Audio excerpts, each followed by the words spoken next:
We don't have any music. There we go. Hello, quiero. Ah, there we go. Good morning. Hi, Oxide. How you doing? Good morning. Welcome to the stream. Sorry, I'm a little bit late. I got up late, and then I had to watch some anime. I had to watch Tiger and Bunny season 2. If you haven't seen it, I really recommend Tiger and Bunny. But it is absolutely yaoi bait, like for sure, for real. Like the season 1 tried very desperately to have some kind of heteronormative relationships going on, but it's so gay. It is such a gay show, like unbelievably gay. But I like it. All the characters are really enjoyable. It's about superheroes, and they're like, it's a very commercialized thing. On Netflix, you don't actually, they removed all the ads from the outfits in the first season. In the second season, they have the ads on the models. But basically, they're like walking pillars of advertisement. They have like sponsorships all over their uniform. Hi, Furion. What the frog doing? I'm just gonna tip this over. I'm getting rid of all the, I was making a tiny Perler thingy before, but I never got around to ironing it. So I'm just gonna pour it out like this. Ow! I just bit my tongue. Ow! I have a really long tongue, so I tend to bite my tongue very often. It hurts. I'm gonna put these away. I'm not gonna sort them now. I'll put them in a cup or something. I have tea. I have water. I don't have an empty cup. That's abnormal. I used to have a lot. I normally have a lot of cups on my desk, but today I don't. Where am I gonna put these? I do have an empty iPhone case. So I actually ended up getting a new phone. Recently, I got an iPhone 15. I really splurged. I got a really good deal on it. So I'm basically indentured to my phone company for 3 years. But that's about as long as I've had my XR iPhone that I used for capture and stuff before. So it has like 2 cameras on the front, but I'm not using the front camera. Probably shouldn't do that. Probably shouldn't do what? Skegeton. Hello, how you doing? I actually got one too recently. Nice.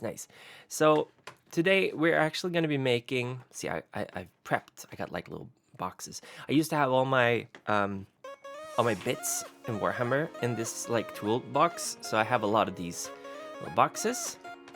Oh, bite your tongue. No, I know. I keep doing it for some reason. I don't know why. These are some of the colors I have. I'm going to make a tori. I'm going to make a 3-dimensional Perler set. So to help me with that, I'm actually going to be using Magica Pixel as well. So I'm gonna open up Magica Pixel, and I'm going to have it up in the corner as like a reference. So let me just open this up. So in case you missed yesterday's stream, Magica Pixel is a really cool Magica Voxel, not Pixel, sorry. It's like a voxel building tool. So I'm gonna use that to help me. That's a lot. Look, I also have this, and this, and this, and this, and this, and this. They're very, very cheap. One bag is like $2. So I used to have almost every single color. I gave them away to my cousin. No, actually my nephew, sorry. A long time ago, because I didn't have any room for them. And now I picked it up again. So I'm gonna, I think I have enough for what I plan to do. The orange is a little too bright. I would have liked a bit more of a reddish orange, but I don't think they had that. Oh, sorry, I moved the camera. Hold on. Let me make sure I don't dox myself too much. Too much is the key word here. But yeah, also these gloves, you have probably seen me wear them quite a lot. I got them at Camden Market many years ago when I was in London. Very cool gloves, very, very nice. So let's see here, and yeah, so we're gonna make a 3-dimensional little thingy, and to help me, so this is what we're building on, right? This is the 29 times 29 2-dimensional thing. So I'm gonna open a little window. I'm gonna make like a little window capture, Magica Voxel. I'm gonna, well, obviously Magic Box is gonna be the one. We'll do this and just make it smaller. And this is not the whole program now, obviously, but it is the window that I work in. So I'm gonna have it up here in the corner. So now I can build stuff here. Boop, boop, boop, and you can spin the camera around. You can build more stuff on it. So what we're gonna do is we're going to create the beads. Let's make this 29 times 29 times 29 because that's the size of a perler thing. So this has the same amount of squares as there are little nails on here. So that's pretty good. We'll be able to construct our thing. Also, I will be using black perler as like filler material because since I'm working in 3 dimensions, I'm going to be building upwards, and I don't have a lot of every color. And one of my experiments a while back, I was trying to make a tori, the Japanese gate, and I did it only in orange, and I ran out of orange really quickly because you use a lot of these. So I have a lot of black. Black is like, they come in really big bags. So I'm going to be using black and possibly white, I'm not sure. But black is like a filler bead. So this is going to be in, you can't see these are going to be like inside of certain things. So I don't have to make everything the color it's supposed to be, because that would be a waste of beads. So black is going to be a very common bead color that we'll be using. And I'm gonna have to iron in between because we're gonna have to iron every layer of this. So that's gonna be a little bit of work.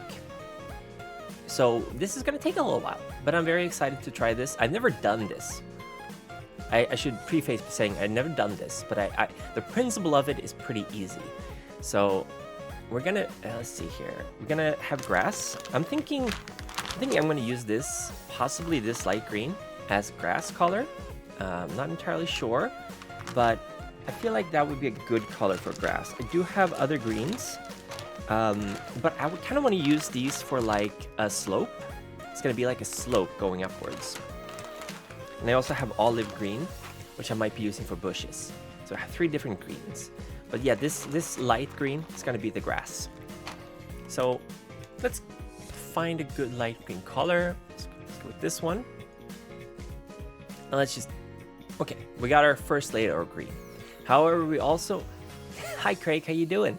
I can't believe Oxide is the first one here. And like, so many people show up first, but nobody uses the first until someone sneaks in like last and uses it, which is honestly kind of based. How you doing, Craig? Jojo got very mad at me for my impersonation, so I'm gonna give you full blame for that. So... Don't ask those kind of things again. I completely have the right to say no. You're doing good. That's good. I'm not going to do impressions of people I know unless I know for a fact that they're like cool with that. So, also the lighting is kind of bad. I still haven't gotten a better light, but at least it's midday.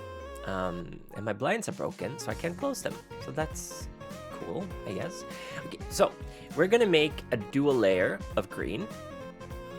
Because we are going to have a path going in the middle. So there's a couple of things you can do here to actually make this easier. We're going to use mirror mode to do this.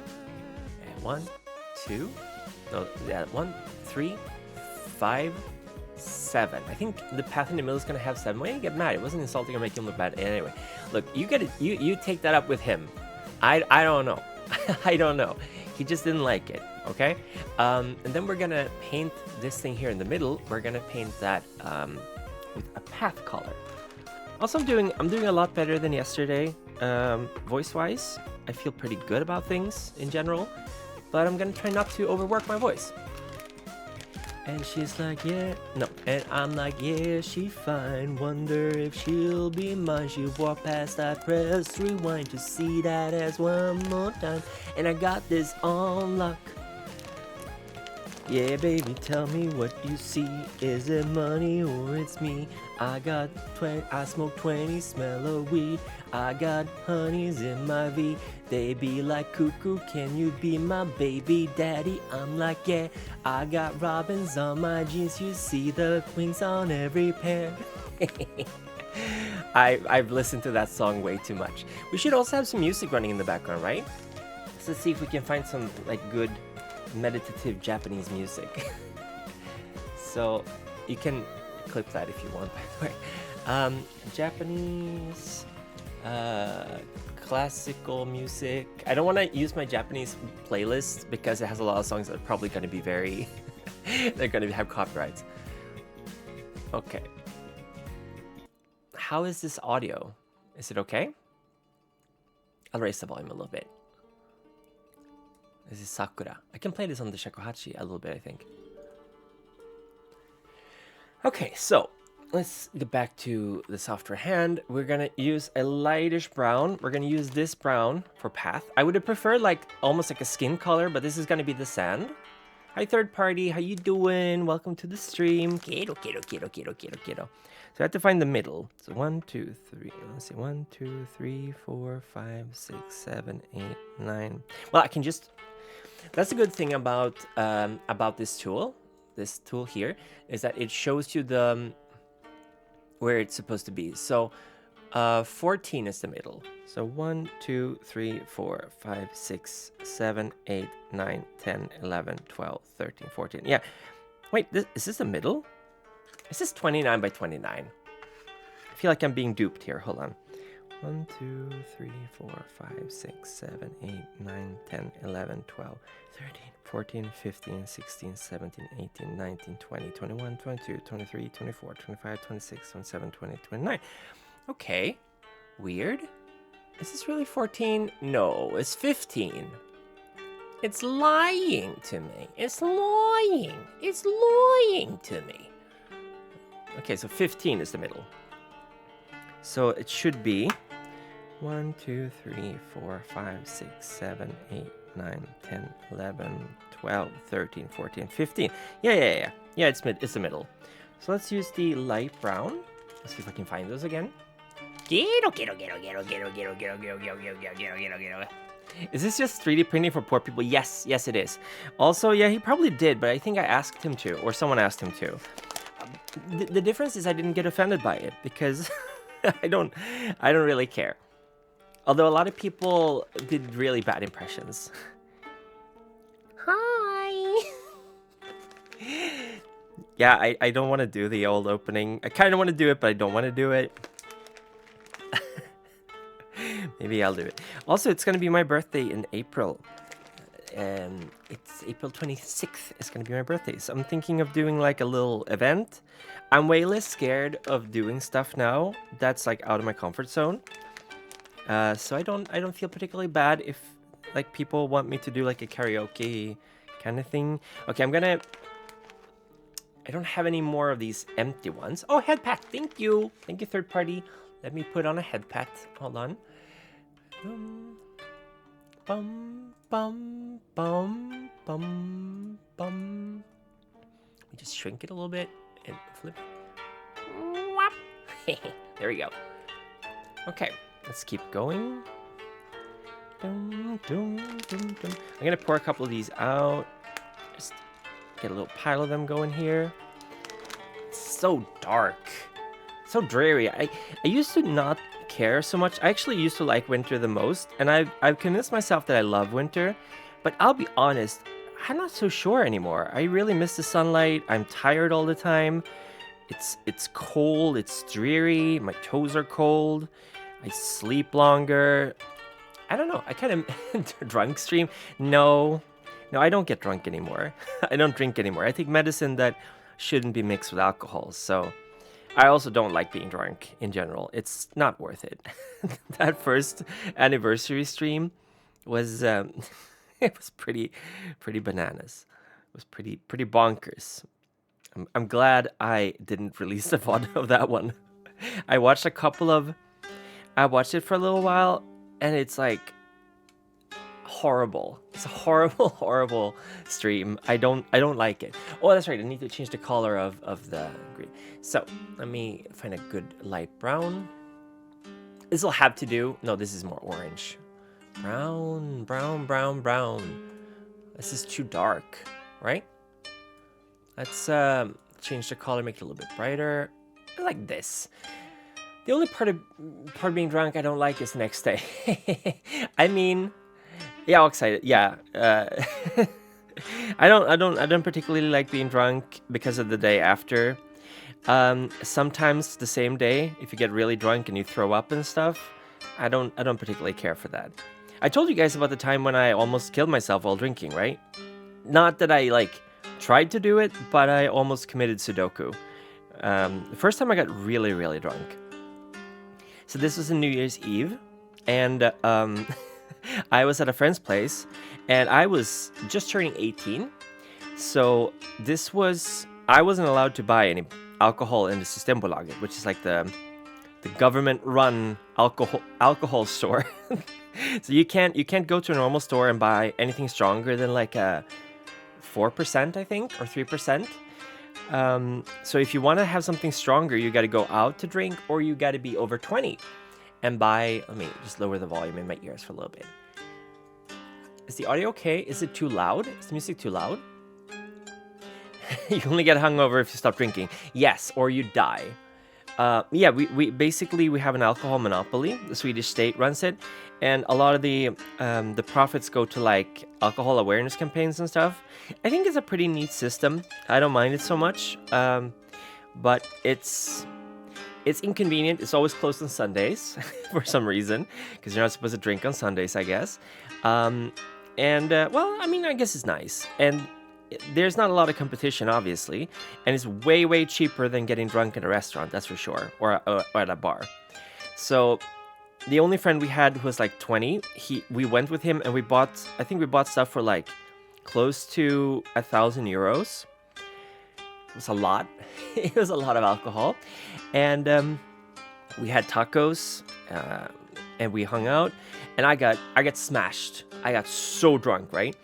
And then I accidentally just broke a beer glass on the table because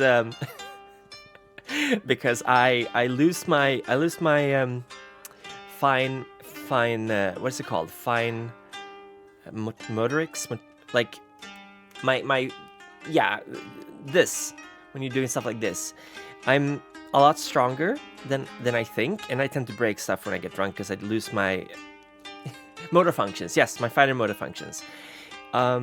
So I break this glass right into a lot of pieces, and being the conscientious guest that I am, I pour all the glass pieces into another glass, and I very loudly proclaim, okay, nobody drink from this glass because it's got glass in it, and you can cut yourself. And not even half an hour passes, and I'm like, I'm thirsty, I'm gonna get a beer, and I pour beer into this glass, and I start drinking the beer. We sell alcohol to promote and advertise negative effects of alcohol. Capitalism is finest. The thing is, okay, before we continue with the story, I'm going to give you some background on this. In the 1940s, there was a public vote on whether or not we should completely forbid the selling of alcohol, right? Because it was a big, big problem in Sweden. A lot of companies would give, instead of money, they'd give like vouchers and stuff, so you could buy stuff from the company stores all the way into the 40s. And a lot of men obviously got incredibly drunk on payday, and it was payday like once a week, I think. So families were like destitute, mothers were like, people couldn't raise their children, men were falling asleep on their porches and stuff. It was really, really bad. We have a really bad alcohol culture in Sweden still. So they had a vote, and the winning side won by 0.1%. So we almost banned the selling of alcohol. So our compromise was that the state should go in and ensure that not to sell to people who are at risk and stuff like that. Then, I mean, it's gotten to the point where they don't really care, but there are a lot of institutions and stuff that will help you if you have addiction and stuff. Yeah, why did I leave the glass lying around? That's a good question. because I poured beer into this glass, right, full of broken glass, and I started drinking. And I was like, what is this hard stuff in my mouth? What is this hard stuff in my mouth? And I'm like, oh, hold on. And I started taking out large shards of glass out of my mouth. And half a glass worth of shards in my mouth. Didn't even cut myself. So Firian, what's that? Gasm. And I was like, oh, that's silly. Why did I drink all these glass shards? And then the day after, I was like, oh my god, I would have died. I would have absolutely died. Yeah, that was a very close one. 100% I would have died because everyone was drunk. Nobody would have realized. And if I'd swallowed those shards, I would have died a horribly painful death at the tender age of 18. Yeah, I'm very lucky that I spit and don't swallow. Thank you for the head pat. I don't swallow. It's gross. So, yeah, that happened. Yeah, it would have been really bad. I'm 100% certain I would have died. So I was like, I'm never drinking again, right? And as I'm sure you can understand, that promise, that solemn oath not to drink again, lasted a whooping 2 months. Spinners are quitters. Hey, no shaming. Don't shame. We don't shame here. Also, I'm going to turn off the auto focus on the camera, so because it keeps doing that thing, which I don't. Configure video. Here we go. Yeah, I'm turning off the autofocus. Don't you smug me. Do not smug me. Also, Airy Pie. She's cute. I like her. She's very fun. Very fun person. She's not an alien. Alium. There's a bunch of words that I don't like. Alium and bny. It wakes something within me when I hear those words said that way. Bny makes me very angry to hear. I don't dislike bunny VTubers at all. In fact, I like them a lot. I just dislike the word bny and alium because it's. I don't know why. I guess it's the English teacher in me. I'm like, ah. There's so in Swedish, we say ok, which is and we say ch with our ok. In Denmark, it's ck.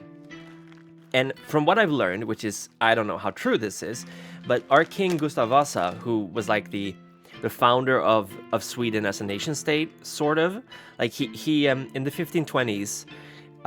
Some of his relatives were killed in the Stockholm bloodbath, which is where the Danish king Christian II, or rather the king of the Kalmar Union, because at that time Sweden didn't exist in that sense. It was Sweden, Norway, Denmark, and I guess Finland was part of it, but Finland was part of Sweden.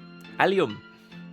And basically Christian II, Christian the Tyrant, as we like to call him, he got mad because there was this bishop that got deposed by a bunch of nobles because he was not liked by them. I'm not entirely sure why he got deposed. I don't know why. So he basically decided to make a thing out of it. So he invited them to the Stockholm castle, and then I think he executed like 80 or 90 of them. King of the Kumar nation. But it was like we had a Kalmar Union. We've had a union for like 200 or 300 years, I think, where like royalties from all three nations like took turns sort of to rule. It was a pretty good deal, I'll be honest. But yeah, Gustav Vasa, his dad and his brother, I think, or his cousin, I'm not sure, they were executed. And they say that the streets ran red with blood. There was a lot of executions. So he raised an army in like middle Sweden, and he attacked Stockholm, and he took power. He won the war, and the first thing he did was he declined every single promise he'd made to the Dale folk, I guess you'd call them, Dalmasarna, the ones who helped him. He was like, yeah, you know, you helped me out and everything, but fuck you, I'm king now. And he put down so many revolutions against him because nobody liked him because he was horrible. And he was actually the king in charge of standardizing Swedish, because during his reign, Olaus Petri, who was an apprentice of Martin Luther, he came to Sweden and he was like, hey, you should totally become Protestants. And Gustav Vasa was like, no? How about no, you German weirdo? And the German weirdo was like, well, you know, Protestantism is all about like going back to the roots of honoring God through hard work and like, you know, being stoic and pious and not like da da da da. And Vasa was like, okay, whatever. And then he was like, oh, but also the church should be poor, so all the land that the church owns should belong to the king. And Gustav Vasa was like, yeah, Gustav to everyone. He was literally, he got to be like 90 years old, and he had like cancer everywhere, and he didn't have any teeth, and he had ulcers, and he was just up in this tower, and nobody liked him, so they had like people, they put him in the highest tower to get rid of him, and he just kept on living. He was this angry old dude. But anyway, he was like, oh, well, wait a minute, you're saying that I will get all the money the church has? And Olaus Petri says, yeah, that's one of the things. And Gustav Vasa was like, we're becoming Protestants. So the church had a lot of money and gold at the time.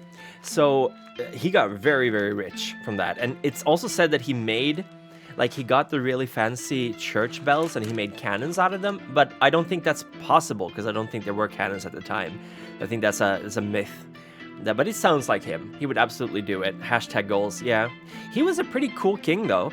Like, he definitely was a king, I guess. But yeah, he standardized Swedish, and what he did was that he was like, okay, so in Denmark, whenever there's like a k sound, they go CK. I don't want to be like Denmark, so we're going to go CH. So that's the only reason we do that, because Gustav Vasa was like, I'm gonna be petty, because I'm king. So that happened, and so basically Oxo is like one of the well, there's also tak, I guess. Wait, don't say og in Denmark? No, wait. Oh, they did. Oh no, we do CK. They do double K. That's how it was. Besides all the murder and treachery. No, that's what makes him a cool king. So we go CK. Sorry, I got it wrong. We go CK instead of KK, because KK is what they do in Denmark. And we don't want to have KK, we do CK. KK in Swedish also means fuck buddy, by the way. So now you know that. So I'm Kuku Kaeru. I'm fuck buddy Kaeru. But yeah, he changed it so we do CK instead of KK. But ok is still with CH, right? And there's ok, which is and then there's also, which is oxo, and oxo is spelled with CK, S-O, fuch, and people are spelling that O-X-O. I'll write it in chat, oxo. And it makes me unreasonably angry. It's like one of the few words that I absolutely hate. Yeah, one more K away from being cancelled. Look, it's Kuku Kaeru. You count the Ks right there, buddy. In hindsight, maybe I should have chosen a different name, but you know what? Fuck it. We ballin'. We ballin'. I'm gonna quote Forrest Gump's mom. Sometimes people just do things that don't make a whole lot of sense, okay? Yeah, so people spell oxo with an X instead of CK, and CKS, which is how it should be spelled. And I become so mad whenever I see this, because they used it on advertisement, and it bothers me so much. So that's another like teacher thing, I think. Generally, I don't get too bothered by spelling. I think language's main purpose is to convey information, right? Oh, there we go. We finished the path. I'm thinking I might remove a couple of pieces to make the grass go in on the side, because I want this to be kind of like a trotted path, not a laid path, but more like a. Maybe we'll remove a couple of pieces and replace them with green. But let's put out the green first. Let me just put these brown back. Oxo cubes. I don't know what an oxo cube is, Craig. I don't know what that is, but it sounds pretty based. Alfred Nobel was another really interesting person who was super depressed and had like mommy issues and stuff. He was also a he got into a lot of relationships with very young women, and we'll just leave it at that. We'll just leave it at that. But he had so many like hang-ups that I don't think they actually did anything. I think he was just like, oh, holding hands. he was a very strange man. So what we're gonna do is we're gonna make two layers of green. So the grass is gonna be a little, how indecent, right? 2 layers of green. The grass is gonna be a little bit taller than the trotted path. Maybe I should use a darker green at the bottom. It's a stock cube. I don't know what a stock cube is. Oh, I mean like oh, for stock, for cooking? Maybe. Should I use a darker green below? Oh, maybe he did ask him to show. Well, he was an indecent man. He asked him to show him their ankles. You know what? Maybe I should do a darker green down here, right? That wouldn't be a bad idea. I think that looks better, doesn't it? To have a darker green at the bottom. And him the Peace Prize after him. Look, they didn't just name. Okay, do you guys know the story behind Nobel? Alfred Nobel? He was Swedish, by the way.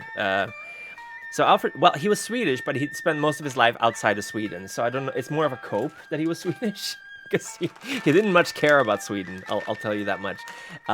Sweden did him dirty, but not quite as dirty as the French did, because they tried to steal dynamite from him. He got into an argument with the French army. So, okay, is this olive green gonna work? Is it olive green or dark green? What do you guys think? I should have gotten more green. So dark green, like this one, which is almost black. Well, it's not as dark.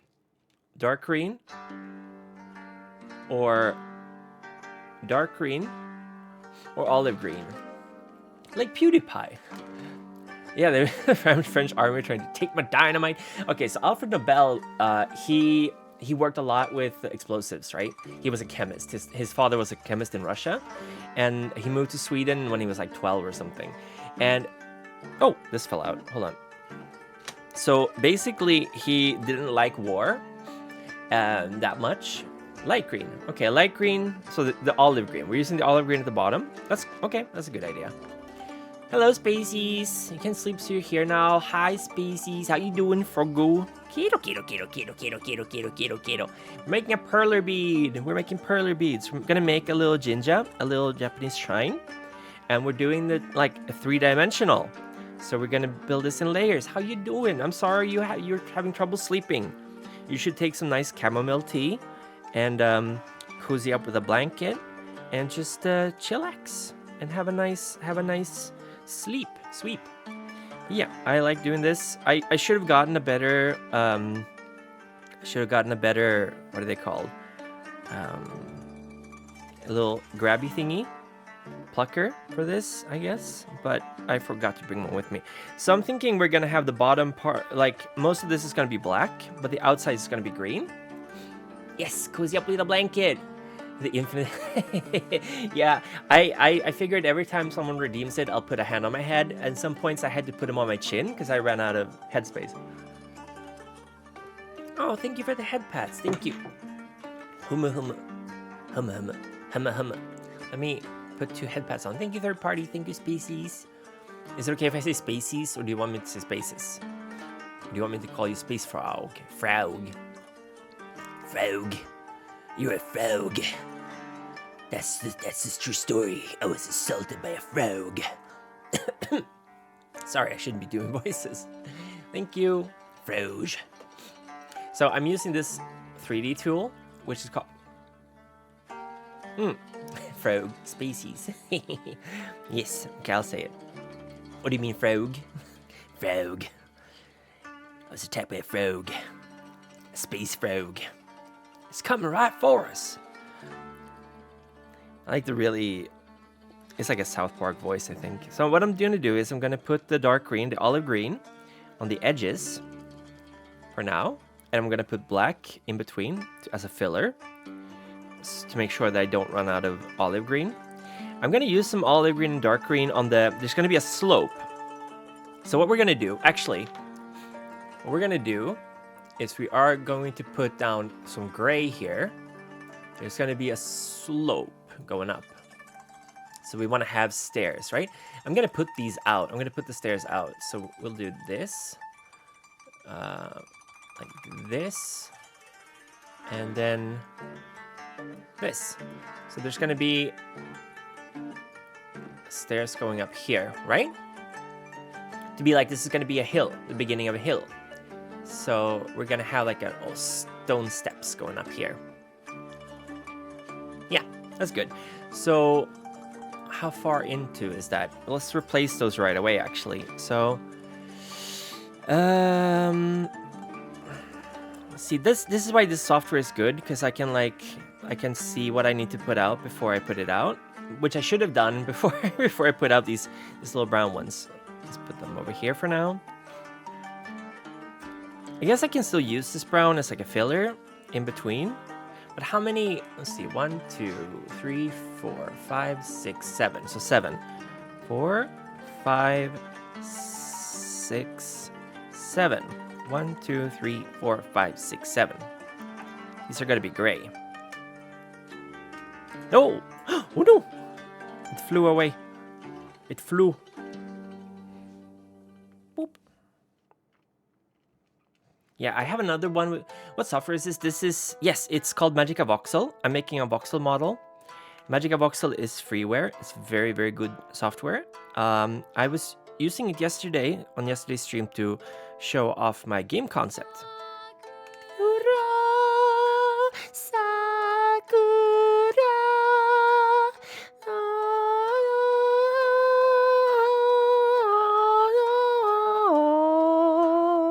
I love this song, I'm sorry. Okay, so we're using this gray, this brown, as like a inside, because I have a lot of them.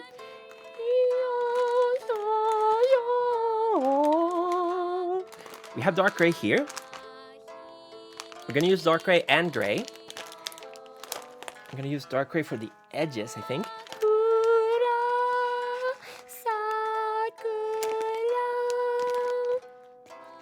I don't know what she's singing.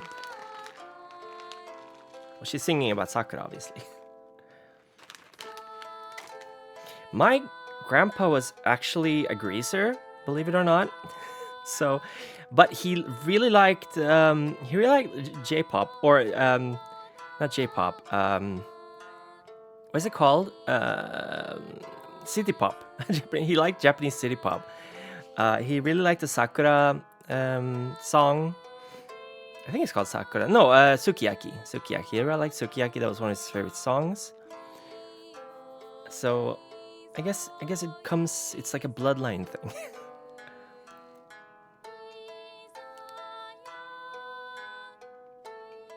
So what we're doing now is we're making the first layer of this this 3-dimensional pixel voxel thingy.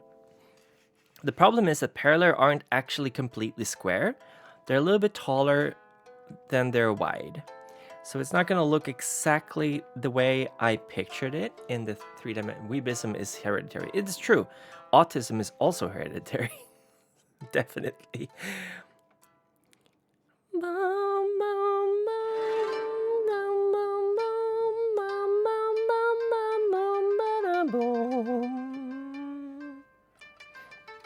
My cat is outside. He wants to get in. I got a little bit late because I was also looking for him because he was hiding. And I am not very... I feel a little bit bad because he is definitely not getting better. He's slowly getting worse.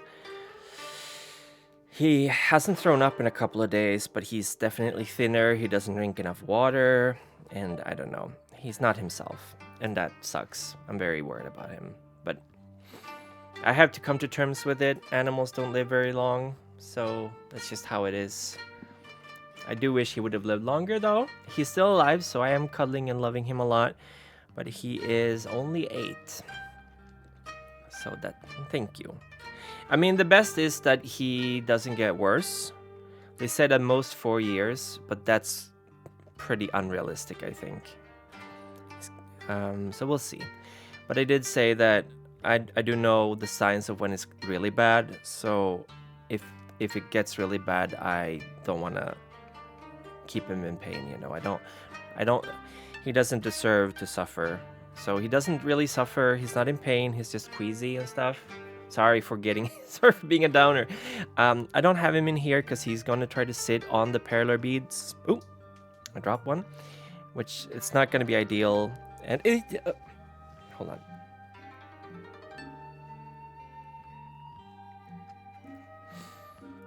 Okay, sorry, I'm not really, the camera's not in super focus. Sorry about that. Let me know if I should do something with the camera, if it's not like very lit up. Also, I've been keep watching Freeren. I cannot believe that Freeren is having a fucking tournament arc. I cannot believe. Out of all the things that I thought would be in this show, a tournament arc, definitely not what I was expecting.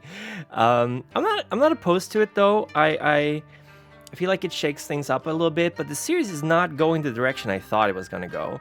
I do like that Freeren is opening up a lot more. She's a lot more, you know, chatty. She's more friendly. She makes an effort. Oh wait, hold on. Oh yeah, no, this row has to be gray too. I don't know if I'd call it a tournament arc. Hello, Sasori. How have I not finished it? Because I watched very slowly, okay? I mostly just watch when I go to bed. Hi, Sasori, how you doing? I want to be able to give it my full attention, and I have 3, 2, 4 monitors. I am very bad at giving things my full attention. So I mostly just watch it in bed before I fall asleep. How you doing, Sasori? Welcome to the stream. Hope you're doing well. How's your Sunday going? I'm having a pretty good day. I overslept, but I made pancakes. So I am eating. I make chia and what are they called? You know the things you make hummus with and stuff? They're called something. Pancake day isn't until Tuesday. Shut up.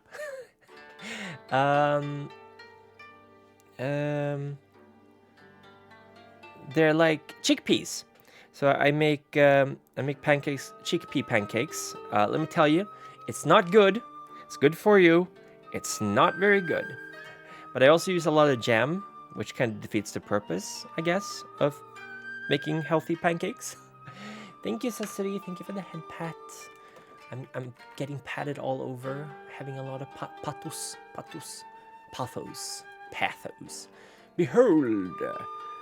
Behold, Plato's man.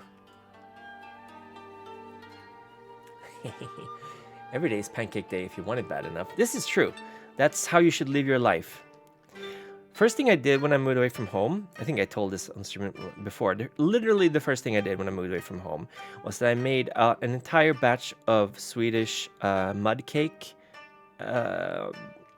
kladdkaka batch of what is it called? Batter, and I ate it raw, the whole batch of it, and I was very, very sick for a whole day. I just laid in bed and had a stomachache. Nice healthy pancake. Let me just add some slightly flavored pure sugar. I mean, look, to be able to down it, you gotta do your best. Okay, I'm thinking we're gonna add a line of green right next to the brown because I think that's going to be visible, sort of. So we're gonna keep adding the green. This is actually kind of meditative. The one I usually have is at work, and it has like little prongs on it, which makes it very, very easy to grab these things. It's specifically designed for Perler, I think. This one is like a cheap little grabby thingy. Not very good. Not very good. Could be better. Could be worse, though. Doing this with my fingers only would be a nightmare. So, happy I got these at least. But yeah, how's... do you know there's more chance of you getting sick from the raw flour than the raw egg? Yeah. Raw flour is really bad for you. Very, very bad. And in Sweden, generally, there's not a huge risk of salmonella. If there is a risk of salmonella, they will literally destroy every single batch of eggs. Like, we take it very seriously over here. So getting sick from raw eggs in Sweden, very, very unlikely. It can happen, but it's very unlikely. I eat a lot of eggs now. I'm trying to shift to a more like protein-rich diet. Not because I'm trying to bulk up or anything, but I'm trying to move away from carbs because I want to lose more weight, obviously. And my running is doing okay. I did lose 2 kilos in like a month, but it's kind of stopped now, so I'm thinking that was mostly just water weight. And now I'm just dehydrated. So we'll see what happens. Ooh, we get a double whammy. I keep pulling it towards me so you can't see everything. This riveting content of me making perler beads. But yeah, I think if you want to get into making these, it's very, very cheap. There's a lot of different colors. You can mail order most of them. They're called Perler, which is pärlor. I think it's Norwegian, Perler. But in Swedish, it's pärlor, pearls. But they're not, I mean, they're obviously not pearls. We call them pärlor. You can't not eat carbs. I'm eating some carbs. Just be in a calorie... Yeah, I need to be in a calorie deficit. The problem is, I like to eat a lot, so it's more like I have to reduce the size of my portions, which is a conscious thing I need to do, because I can eat until I'm full, but I also suffer from, like, if there's anything on my plate, I will keep eating until it's all gone. I was raised not to leave any leftovers, which is not good for me. Cut down on saturated fats. I should. Hi Vortis, hello, welcome to the stream. Gero. How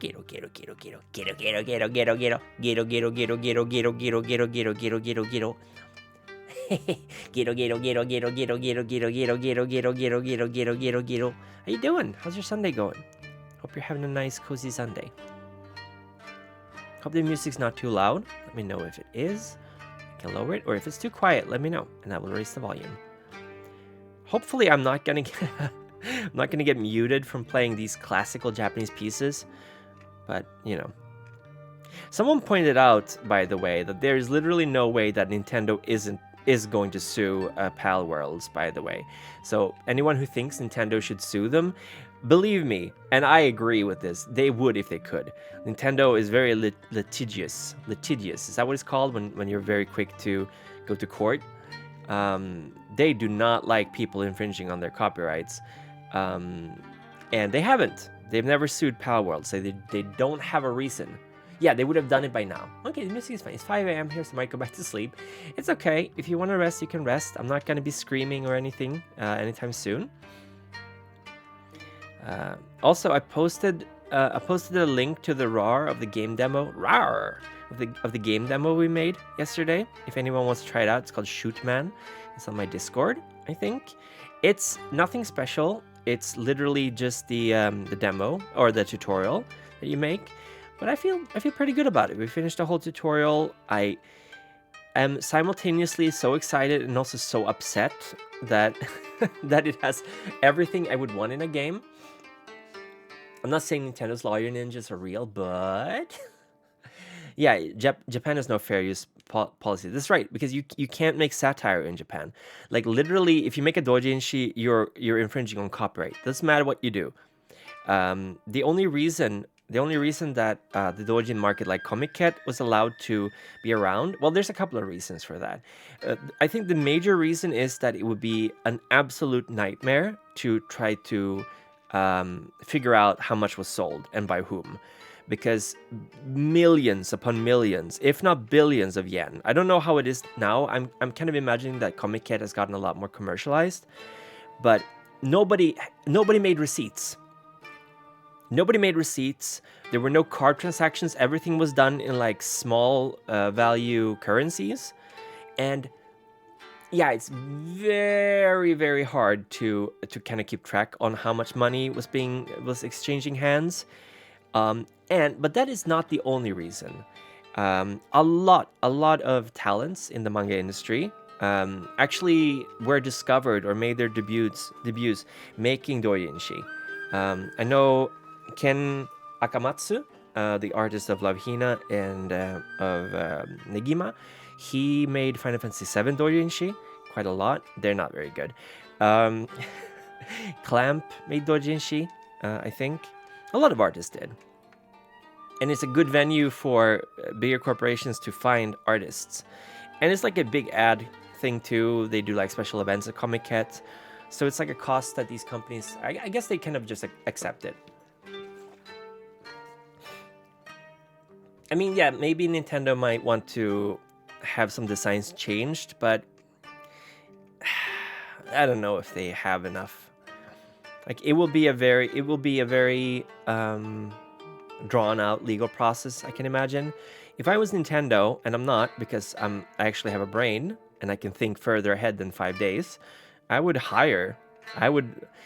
buy the company that made Pal World. I would dissolve the company that made Pal World, and I would put them in my own teams. But it is AI generated, I'm pretty sure. Some pirate games ones decided to keep receipts. Yeah, you never keep receipts. If you're selling illegal stuff, never keep receipts. It will only lead to problems either with the people you're selling to or the people whose stuff you're selling. You don't want to keep books. That's what got all the cartels into trouble. I watched Narcos. Pal World made quite a bit of money. Yeah, I mean, fuck it. I'm not a fan of Nintendo anymore. They've done a lot of bad decisions. I generally just think that they're not in any way, shape, or form leading in the industry. They have their niche. A lot of people buy their stuff because of the name and the brands. But I think they're kind of arrogant in the sense that they probably don't feel like they're challenged. I don't know. I don't particularly like Sony either, though. I'm definitely a PC person. I'm very politically correct, you know. The minute Nintendo tried to buy them, Microsoft would be like, nah, I'd win, and offer double. Yeah, Microsoft... Yeah, I guess they would win. Does anyone remember that stupid, I'm an Apple, I'm a PC, I'm a Mac, I'm a PC? That ad was so stupid. It was borderline R-worded. Like, a Mac is a PC. PC stands for personal computer. What, you're saying the Mac is not a computer used for people? PC is personal computer. It's the same thing. Yeah, they got big ones in the 90s and now they think they're hot shit. This is so true. Nintendo were big up until like the 2000s, I think. Then they started losing grounds. They're also going with really old hardware that they're charging way too much money for, which I think is honestly fraudulent. But people keep buying it. And it's not like the specs are secret, I think. The only thing they got going for them is the portability. Yeah, PCs are the best. No protest there. I love PC. Okay, so I think we're just going to fill in the rest with black now. I think that's going to be fine. It will give a little bit of a shade to the green when the green is on top, and I like that. Then we're going to iron this whole thing. Let it cool, and then we'll work on the next layer. Steam Deck, yeah. The Steam Deck is, the only reason I haven't gotten a Steam Deck yet is because I don't want to put out the petty cash for it. It would absolutely be worth it, but then I would never get anything done. However, if I can download, like what I want is basically the ability to download all the legally acquired MP4s of anime that I have and watch them in bed. Because I don't want to support Crunchyroll anymore.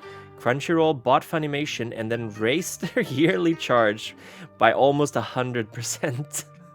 Fuck you, Crunchyroll. Your translations suck. You do weird censorship, and now you're doubling your price. Cool.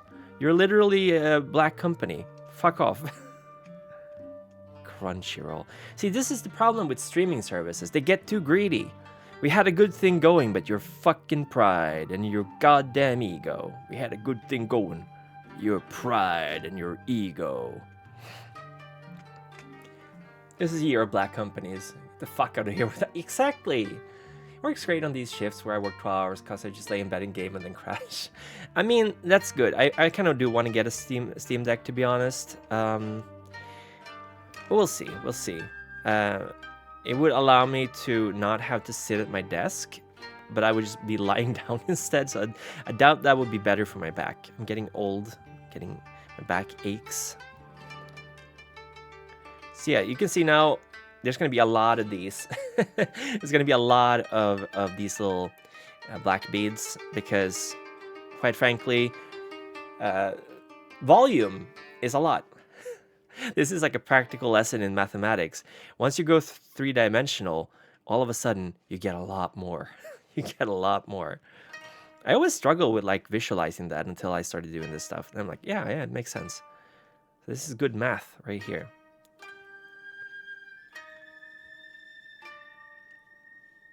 I should do this. Wait, I did do the second layer of grass. Yeah, I did. Okay. So that's what we're working on now. I'm just gonna... Can I just paint these black and see how it looks? Okay, yeah. I mean, obviously, you're not gonna be able to see it here. I mean, this looks like trash, but it's fine. It's fine. Okay. Us hags have to take care of our tired bones. Exactly. We're hags. Yeah, there's so many black companies working right now. The age of 30 is in demand. Soon it's going to be the age of 40 is in demand. I have to say, though, like, people look younger and younger for every generation. Like, I have a neighbor who has lived a pretty rough life. She came to Sweden from Serbia, I think, like 30 or 40 years ago. She's not even 65, right? She's closing in on 65. She has like 2 teeth. She's extremely wrinkly. She's very, very small, and she smokes like a borstbindare. What would they call that in English? Like a brush binder. She smokes so much, and she looks like she's like 95. I don't want to be mean or anything, but she's lived a hard life. And then I look at my mom, and she's like, she turned 60 recently. She looks like she's 40. Like, she looks like a 40-year-old would have looked when I was a kid. It's bananas. She was also very young when she got me. My parents were very young. My dad was 19 when they got my sister. By the way, folks, don't get kids when you're young. Wait until you're older. Drinking and smoking take quite a toll on the body. Exactly. And she worked at a bakery. She worked night shifts at a bakery most of her life. And that is not, like, that's a very physically demanding job, like an industrial bakery, right? So she was up middle of the night, smoking and making bread every day, supporting her family because she didn't have a husband. And she had 2 kids. It was pretty bad. It was pretty bad. Start turning a little gray and go from the hag to silver fox. Working nights suck the soul out. It does. I hate working night shifts. Like, I worked a year sorting mail. And I told a story about that before. It literally almost killed me. Like, I was at the bottom of my life. I had never been so miserable as when I was working night shift. But that was also because I wanted to go to Japan. I literally studied Japanese and English to become an English teacher in Japan. I wasn't allowed to because of they changed the rules right around the time I graduated. So I had a diploma, I had a debt for that. I couldn't get any jobs, and I had bills to pay. I hate working night. So bad. Yeah, no wonder she aged the way she did. Yeah, she's a babushka. But yeah, I worked a year sorting mail in a big old warehouse, and it nearly killed me. Thankfully, I was able to get a job as a teacher later on, and now I'm hunky-dory.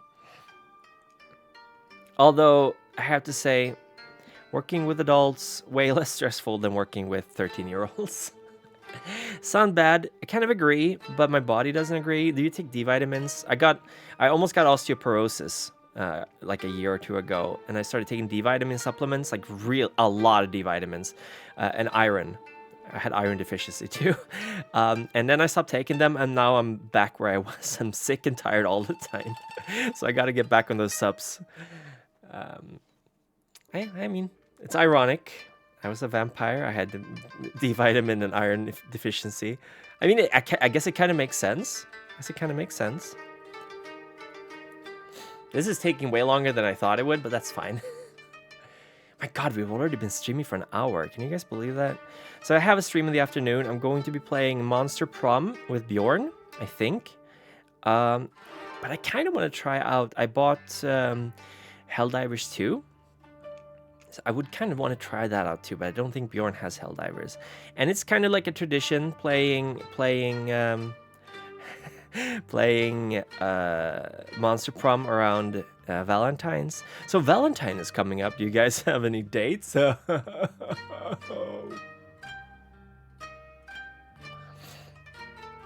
Frozen northern people lack sunlight. We do. We don't have a lot of sun here. I can assume it's good. I saw your DM about it. I want to try it. I really like the first Helldivers. I'm a little bit skeptical about the third person shoulder cam version, but I'm willing to give it a try. It's very, if anything, it's very innovative. I guess they kind of learned because they made Magicka 2, right? And Magicka 2 was just like Magicka 1, but more. I don't think it's sold as well as Magicka 1 did. If I remember correctly, which I might not. So I guess Arrowhead was like, nah, we gotta change up the formula a little bit. Day 1 jank? But you just pray you don't get the game crashing to desktop every mission experience. Day 1 jank. Yeah, the first one I played it on stream. I played it with Merly and Mog and Ace P. Caswell. We played it together. And I played it with Jen a long time ago on stream. And also with Luffy, I think. And I played it with Inky and 2 other people. I don't remember. My God, I played it a lot on stream. I like it. God. I had to bait. Okay, I was yelling at Merly a lot during that stream. And I wasn't yelling at him because I was upset with him. I was yelling at him because I was trying to protect him. Because that poor little wizard boy just kept getting in the way of bullets and dying. I was like, no, Merly, no. Shadow Wizard Money Gang are weak to bullets. They have less resistance to bullets. The first game is really fun. I like it. Although the formula gets a little bit tired after a while, there are a lot of different ways of playing it. I like going in with heavy machine guns and mechs. That's my play style. I don't particularly like rifles or snipers that much. I like the heavy machine gun style. Big hat, big target. Simple as, yeah, simple as that. It's Big Hat Merly. Big Hat Merly is my tutor, my magic tutor. I love Big Hat Logan. His lore is he's got a big hat. It's just such a weird character, Big Hat Logan. I kind of low-key hate that he becomes a hollow in Dark Souls 1. Because I feel like he deserved better. Logan deserves better. See, we're almost halfway through the first one. we're more than halfway through the first. No, we're not. We're roughly halfway through the first layer. There's gonna be so many layers to this, but the thing is, later on we will not need the whole square to be filled. We're gonna be making some bushes, some grass. We're gonna be making the stairs. We're gonna be making a hills. Oh my God. Yeah. I was gonna make a hillside on this side. Oh well, I haven't filled that yet. Okay, I need to make a slope. Let me make the slope in this thing. We're gonna need dark green. Hold on. Oh no, this is paint. Hold on. Turns out no amount of wizardry can protect you from lead. Turns out, yeah. I mean, good old democracy, right? Let's make a little slope. We want the slope to be a little bit taller than the stairs. Just drive home that you're walking up something that's been carved out. Can I see an image of a complete scene? We don't have a complete scene yet. This is what I'm working on. I'm building this in 3D while I'm building it in 2D. So this is up here in the corner is what we're working on right now. I'm using black to fill up because I have more black than any other color. And they're cheaper to get too. So they're a good filler color. But I'm kind of thinking we should have dark brown on the sides here. Brown. Hold on. We do this. That'd be fine, right? Yeah. Okay, we'll do this. Okay, so I'm gonna have to remove these olives. That's fine. We'll put in a darker brown there. I don't have the exact colors, unfortunately, so it's not gonna look exactly the way it looks in 3D, but that's fine. This is just an approximation anyway. Yeah. Yeah, we're doing layers. I'm working from my head. I have a pretty good mental image of how I want it to look. I've been like, for the longest time, I've been like, yeah, I can't visualize stuff. I'm like, I have the problem where I can't visualize things in my head, and then I literally go, oh yeah, I want this to be here, I want this to be there. I just visualize differently. I'm just built different.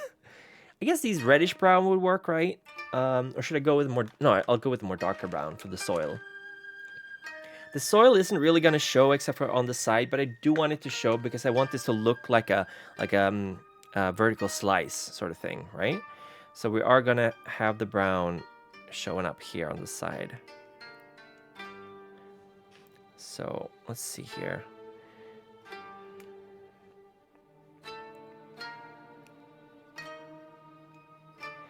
We are gonna have black do the filler, maybe brown. I don't want to use too much black because then I might run out of black, which would be less than ideal. So this is just to have a color. We're gonna do a couple of visual optical illusions, or at least we're gonna cheat. That's one way of putting it. We're doing layer by layer. So we're gonna have to iron this, wait for it to cool down, and then put it down and put it under something so it stays flat. Because these things tend to want to curl a little bit, and we cannot have curling happening in this. Because if it curls, it will be very hard to glue them together. Usually I would use PVC glue, but these plastics don't like to stick with that. So we're gonna be using the plastic glue I use for my miniatures, which is very, very strong. It's more of a plastic cement. So it will melt the plastic just a tad. But since we want these to really stick together, we'll be using plastic cement instead. Like a plastic melting glue. So let's see here. Boom, boom, boom, boom, boom, boom. Okay, there we go. See, this is the good part of making it in 3D first, because then you can kind of visualize where it's going to be. We're doing layer 1 and 2 now. There will be... Okay, so what we're going to do is we're going to have the gates be like here.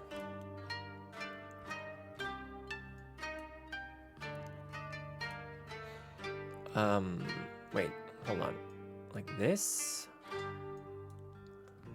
Is that too big? I think that might be too big. Let's go like this. Make it 3. Now that would be bad. 4. And then do this.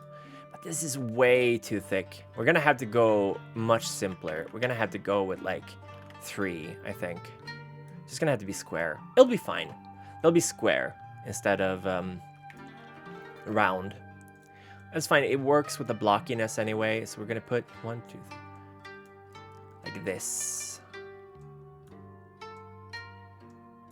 A little too far away. Hold on. Like this. Maybe even like this.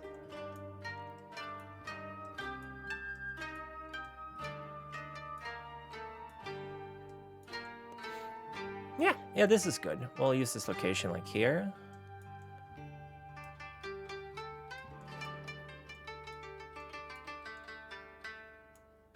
Maybe like a little bit higher, like this, and then you go like this. Oh, whoops. Well, it's fine. We can do it like this. And it goes out here. Whoops. Ah, hold on. Boom, boom, boom, boom, boom, boom, boom, boom, boom, boom, boom, boom, boom, boom. Like this, and then we do this.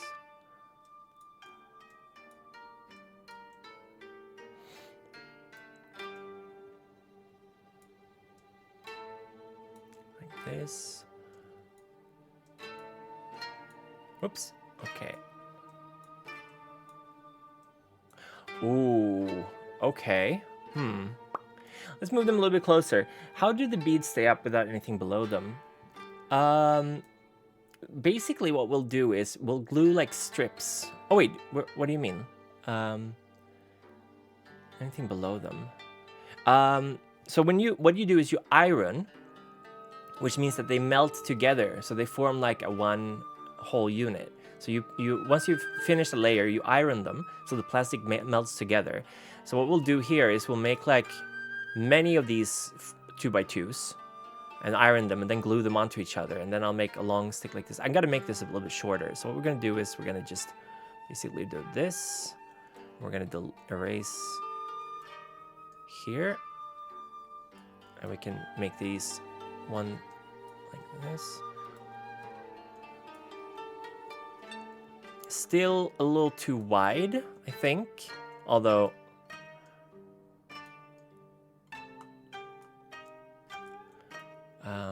let's see if we can make it how this looks.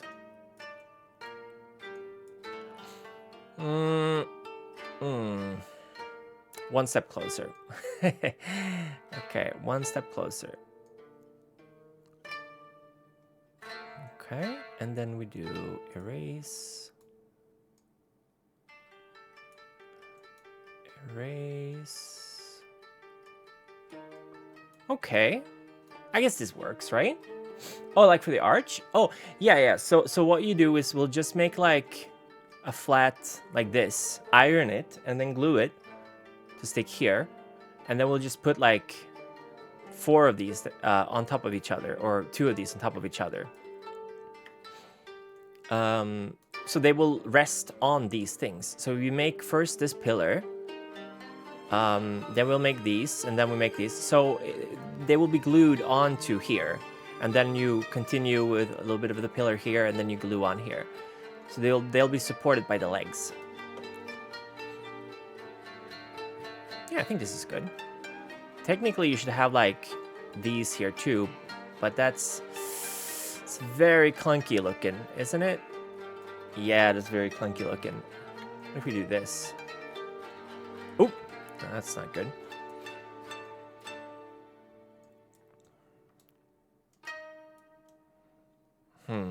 No, that doesn't look good. But we can do this.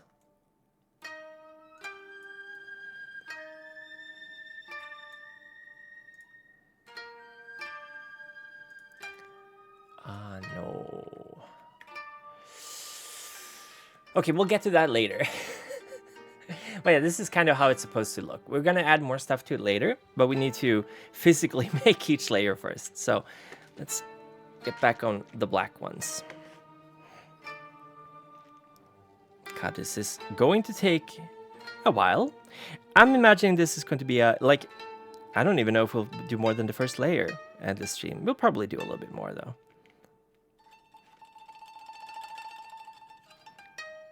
It's going to look very blocky, but I think it's going to look very good when it's done. The biggest issue, what I tried to do before, was that I tried to cheat by not making, instead of having it build up like this, like upwards, I had them like this, and then sideways, and then I glued them together. But the problem is, the bottoms and the tops of the beads don't become perfect because they're the parts that melt. So they won't perfectly match each other So it's very, very difficult to like get them to have be equally long.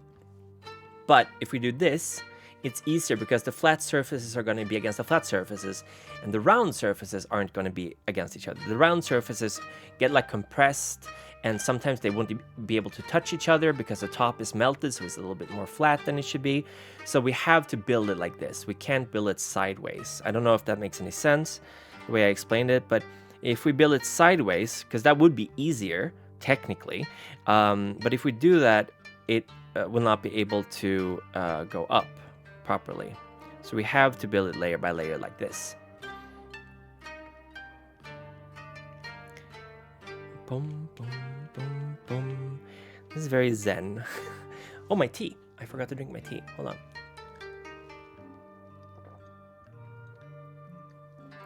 I want to kind of add some bushes and stuff to this later, and we might add some grass going onto the path. So we'll kind of make a little evaluation of how we want to modify the path before we iron this layer. Because I want to give the kind of feeling that this place is a little bit overgrown. Nature has sort of started reclaiming some of the... This is not like a brick path. This is just a walked sand path or a dirt path, basically.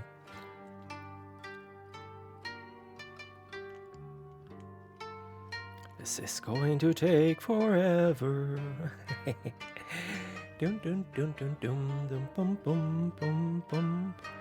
So the reason I'm doing it with this little pincer thing is because it does allow for more precision, but more importantly, it's much harder to accidentally bump and sort of lose speeds, like they can go flying. If you're not, I have fingers that are a little bit too big for this, so it's better to do it with the little grabby thingy.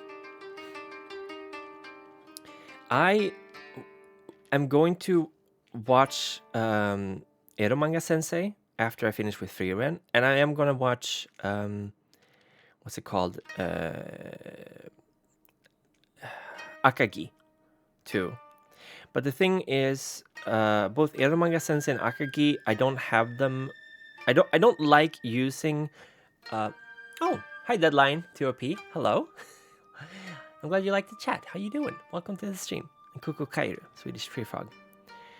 But the thing with Eromanga Sensei and Akagi is that they're not on Crunchyroll, and I don't like using pirate websites because there's so many ads you have to click past, and then you have to rewind, and then you get a bunch of pop-ups and ads and stuff on your phone. I just want things to be easy. That's why if I could watch my totally legit MP4s. Oh, thank you for the follow. Thank you, Deadline 2OP. Thank you. Are you too OP? Are you too powerful? Welcome to the Frogregation. I'm Kuku Kaeru. I'm a Swedish tree frog. We're making this scene. So you see in the upper right corner, this isn't a complete scene yet, obviously, but we're in Perler. We're making it in 3 dimensions. So you have like a stair, like stairs, or steps going up towards the temple. We have some grass. We're gonna add some bushes and stuff to it later. It's pretty cool. This is the first time I'm making a 3-dimensional Perler bead thingy. So it's gonna take a little while, but happy to have you here. Hope you're having a good Sunday. I don't know if it's late or early, but either way, I hope you're able to relax, play some fun games, or just hang out and have a good time. The reason I'm using black is because it is the color I have the most of, and it's a pretty good filler because where I put black right now, it shouldn't be very visible to the observer, but it will add some fake depth, because if you go black, obviously you won't be able to see through it, so it's going to give more of a sense of solidity. At least that's the idea. I could have gone with a dark brown for that as well, but I think because I have the most of the black, and black is like, it's easy to get more of as well. Literally every hobby store sells it, but some particular shades might be out of stock, and the online stores are kind of a hassle to work with, so that's why I'm using this color right here. But yeah, third party, I think you didn't catch my stream yesterday. but I was talking about the game that I want to make, right? So it's called Jinja, Kagisawa Monogatari, which Jinja is the word for shrine, Shinto shrine, and Kakizawa is the town that I make where the game is going to take place. So Kakizawa means Valley of Persimmons, or Persimmon Valley, and I hate persimmons, by the way. That's why I picked them. I very much dislike persimmons. I hate the flavor. It's way too sweet. And then Monogatari means story or legend or fairy tale. So the legend of Kakizawa Jinja, the Kakizawa legend. And it's going to be a game where you play as a Shinto priest, a Kanushi, and you are put in charge of this small shrine in rural Japan, Kakizawa. You never eaten a persimmon? Vortis, you have not been missing out much. Do you know what the Sharon fruit is? It's pretty much the same thing. A Sharon is, I think, what is called when it's from Israel, which they grow a lot of persimmons there. They're like a mix between they're a mix between like a, how do I describe this? A tomato and a peach. Not a peach, no, apricot. Like a mixture between an apricot and a tomato. And it's just about as gross as you can imagine it be. And it's like very, very sweet. And kind of like a, I want to say dull flavor, but like dull is not the right word, but it's like a very muted, sweet flavor. And you get sick of it very quickly. It doesn't taste like a tomato, it just looks like a tomato. It's like if you crossbred an apricot with a tomato, the inside looks like a tomato. But it's more solid, I guess. There's less water inside of it. It's not very nice. You have a few persimmon trees by your house? Oof. Have you eaten them? Or do you like them?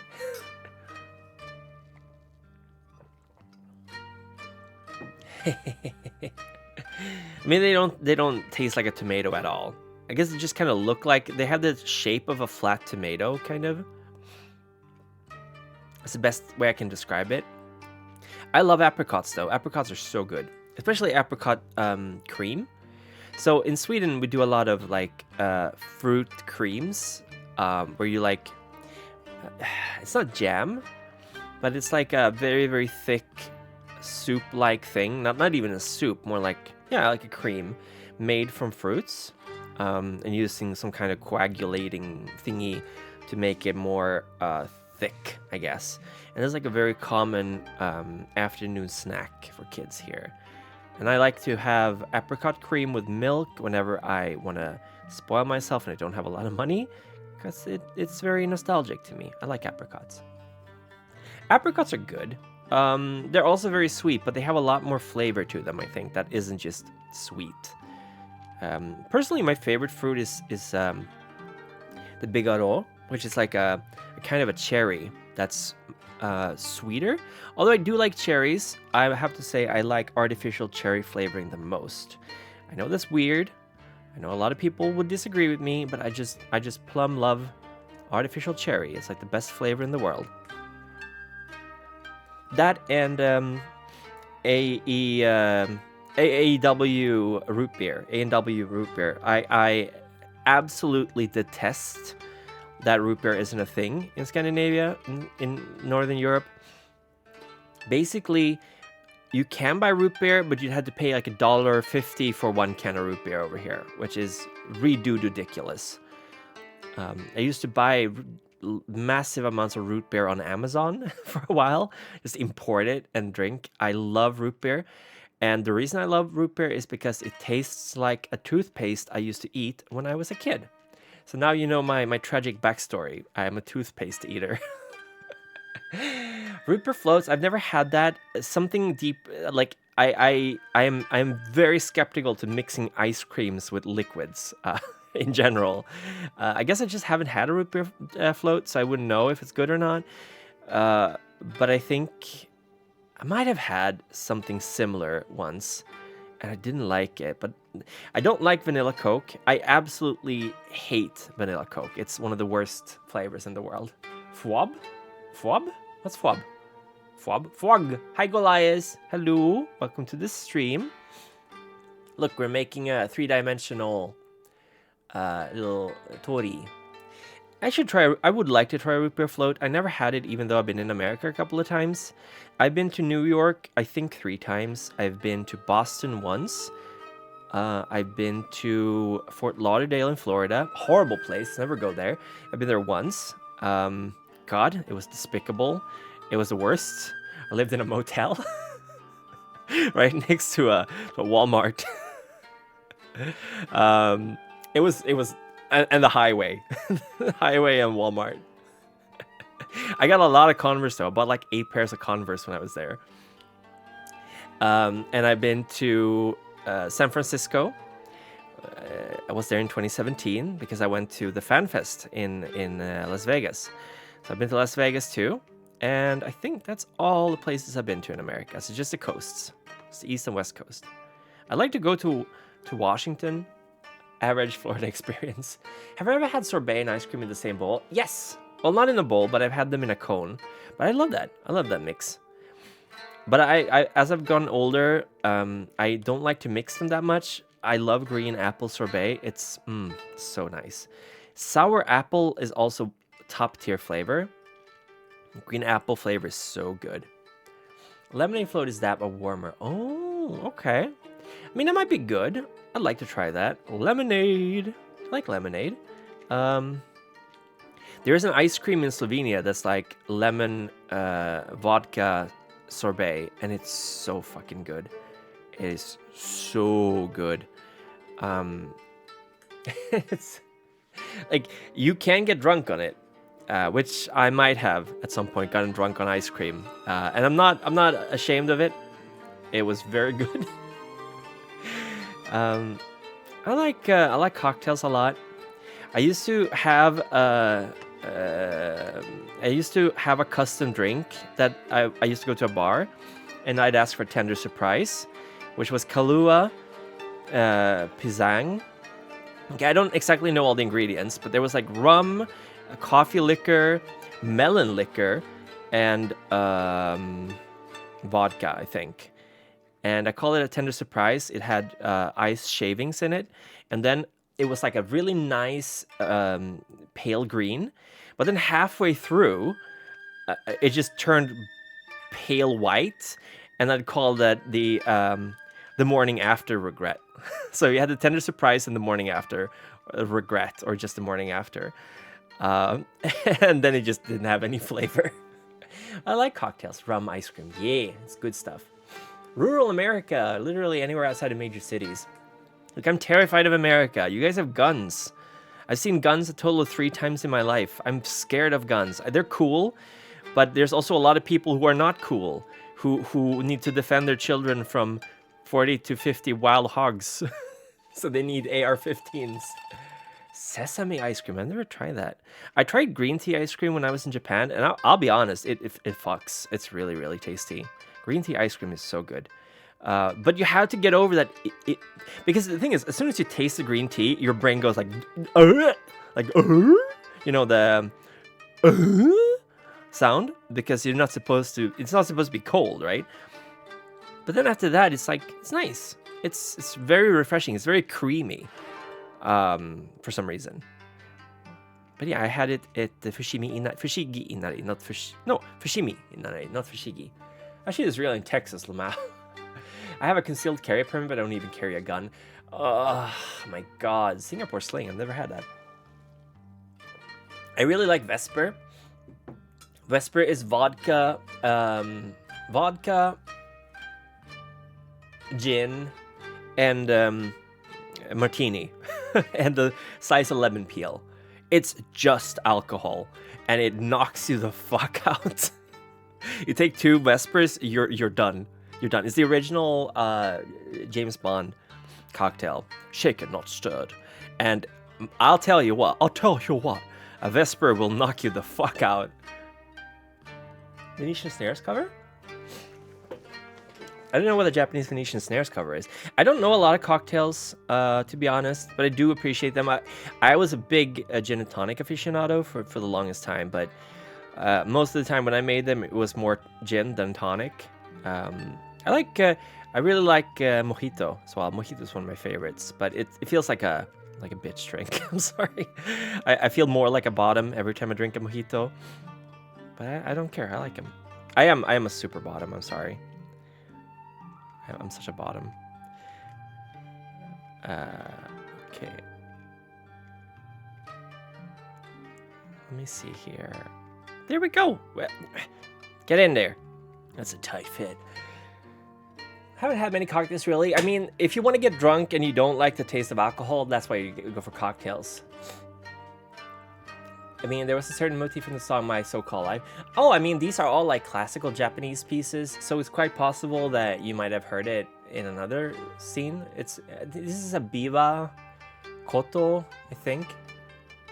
This is a biwa, I think. No, is this a shamisen? No, this is a shamisen. Biwa is the... I need to look these things up. Oh no, is it a biwa? No, it's not a biwa. Koto is the other one, right? That's like a wooden... Yeah, she's playing a koto. I was at a koto concert at the Japanese Museum, or the East Asian Museum in Sweden. It was amazing. Cool bass player from Bocce, but Bocce's so expensive. Yeah, bass players fuck. They get all the bitches. No, they don't. The guitarists get all the bitches. I have a guitar. I was practicing the guitar quite often. I also have a shakuhachi. You guys want to hear it? It's been a while since I played it. I'll be right back. I'll get the shakuhachi.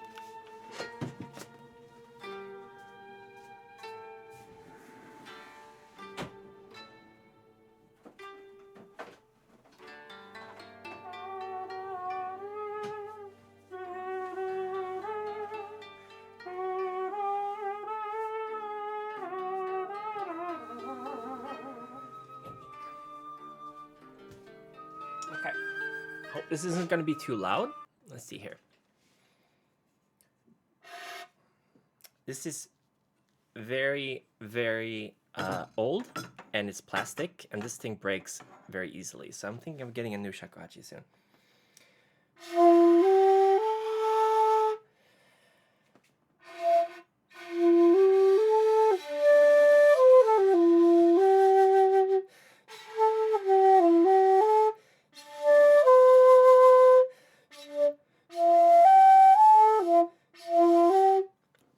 It's very hard to play this.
Sorry, I forgot how it goes.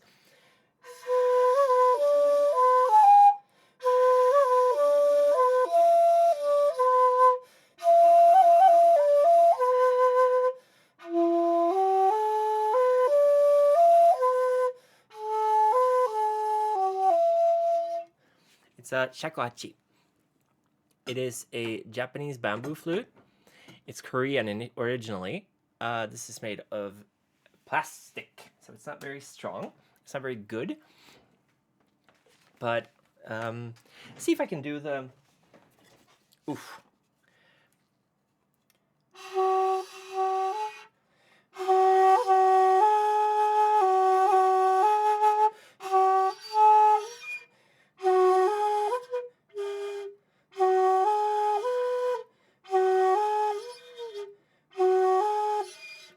It's very, very hard.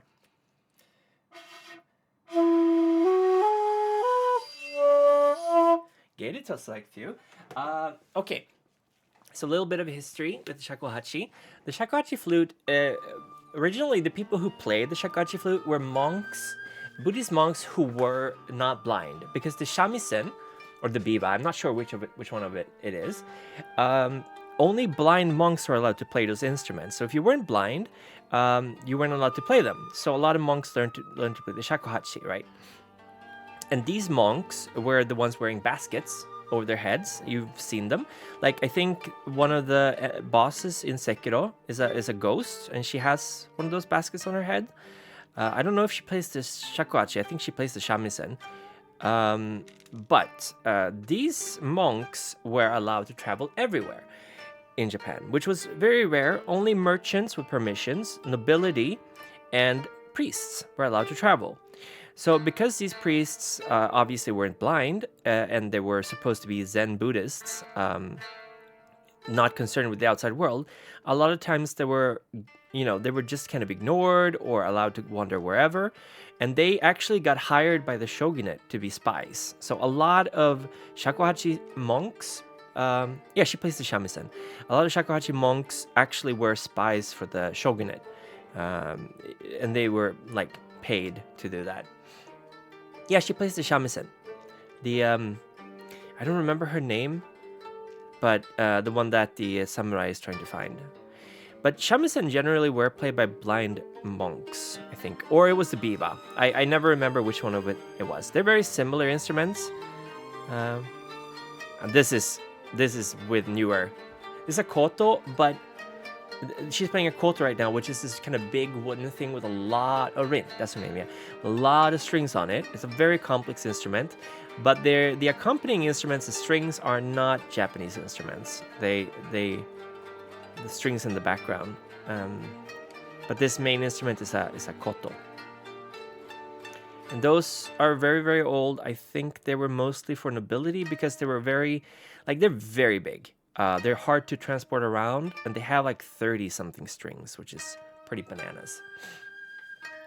That's the shakuhachi, I think. Yeah, that's the shakuhachi. I think? No, it could be another flute, actually. It doesn't quite have the reedy sound of the shakuhachi. A koto is like a Japanese scyther. I don't know what a scyther is. I'm going to look it up. Yes, very similar to a scyther. Lots of strings tied onto a big wooden body. And it's kind of curved in a really fun way. It's a very difficult instrument to play. And I think you can like tighten and untighten them while you play. I think I'm not entirely sure. Definitely a court instrument. Wasn't something. Yeah, slither, like a slither. Yeah, it's citra in. I think doesn't the lady in Courage the Cowardly Dog play one of those? It's like an Indian instrument, right? Does she play something else? We're almost done with the first layer, you guys.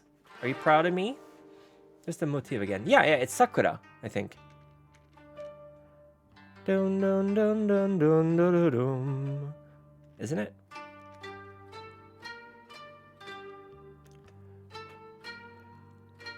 I think it's Sakura.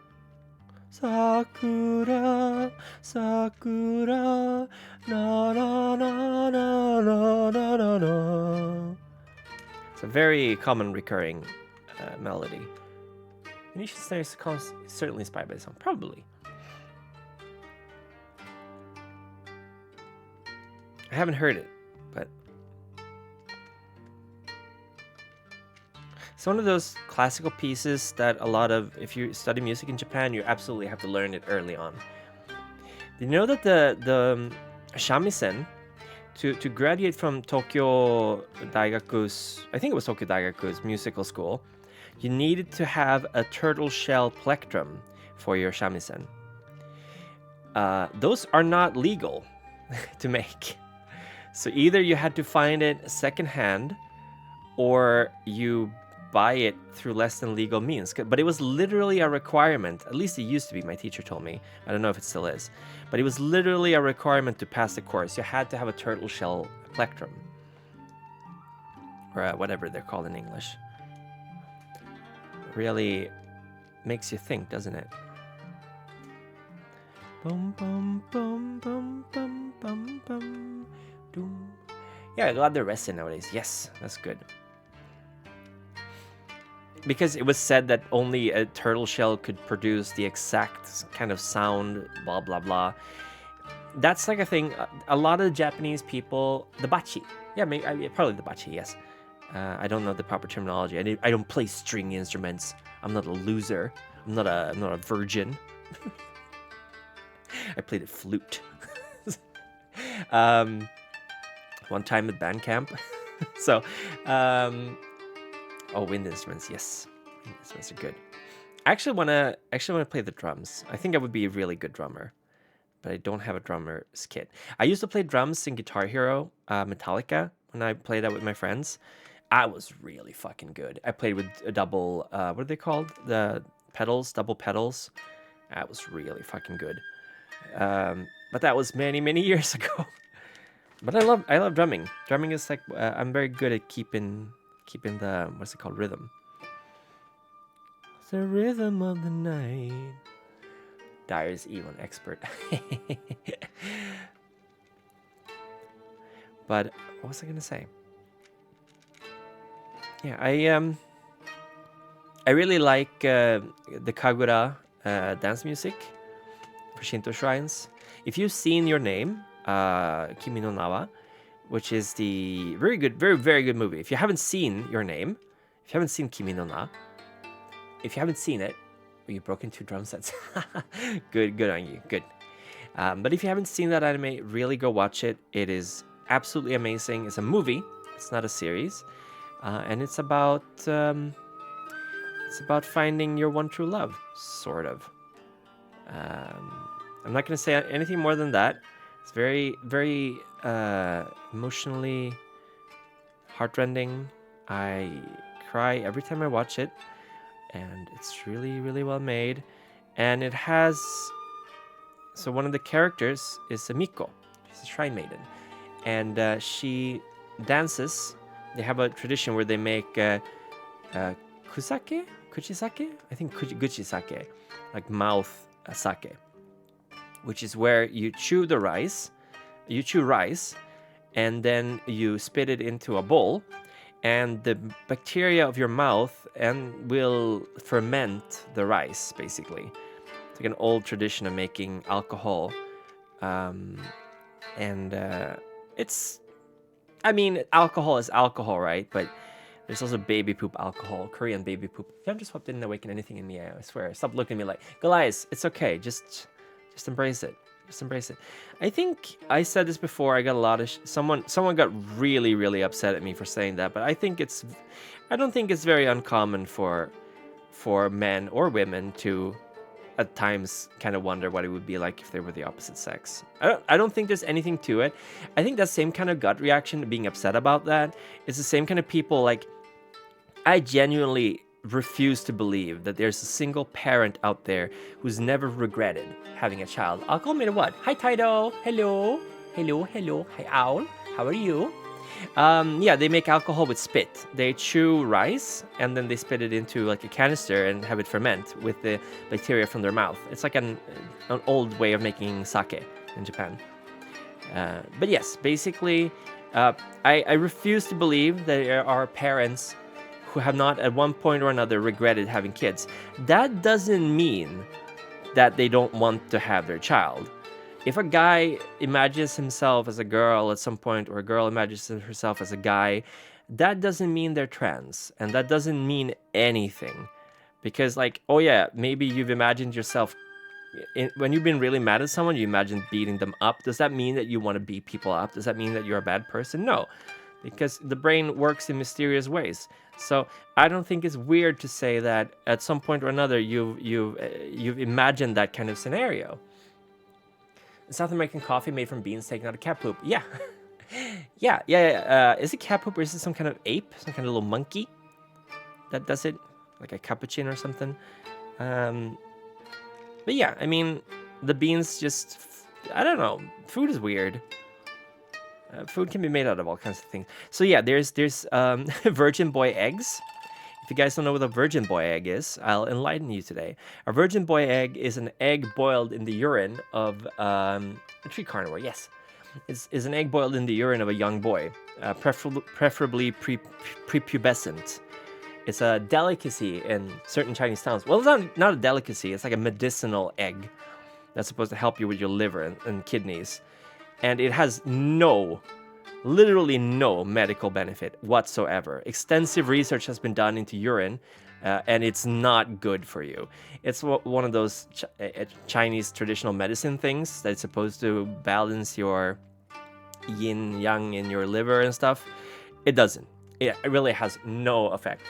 Oh, that's where you draw the line? Then let me tell you about baby poop alcohol. That's a Korean thing. So you ferment, well, not even baby, toddler poop alcohol. You basically make alcohol by fermenting baby poop, and you got to ferment it the right length of time and purify it, because otherwise it's very, very bad for you.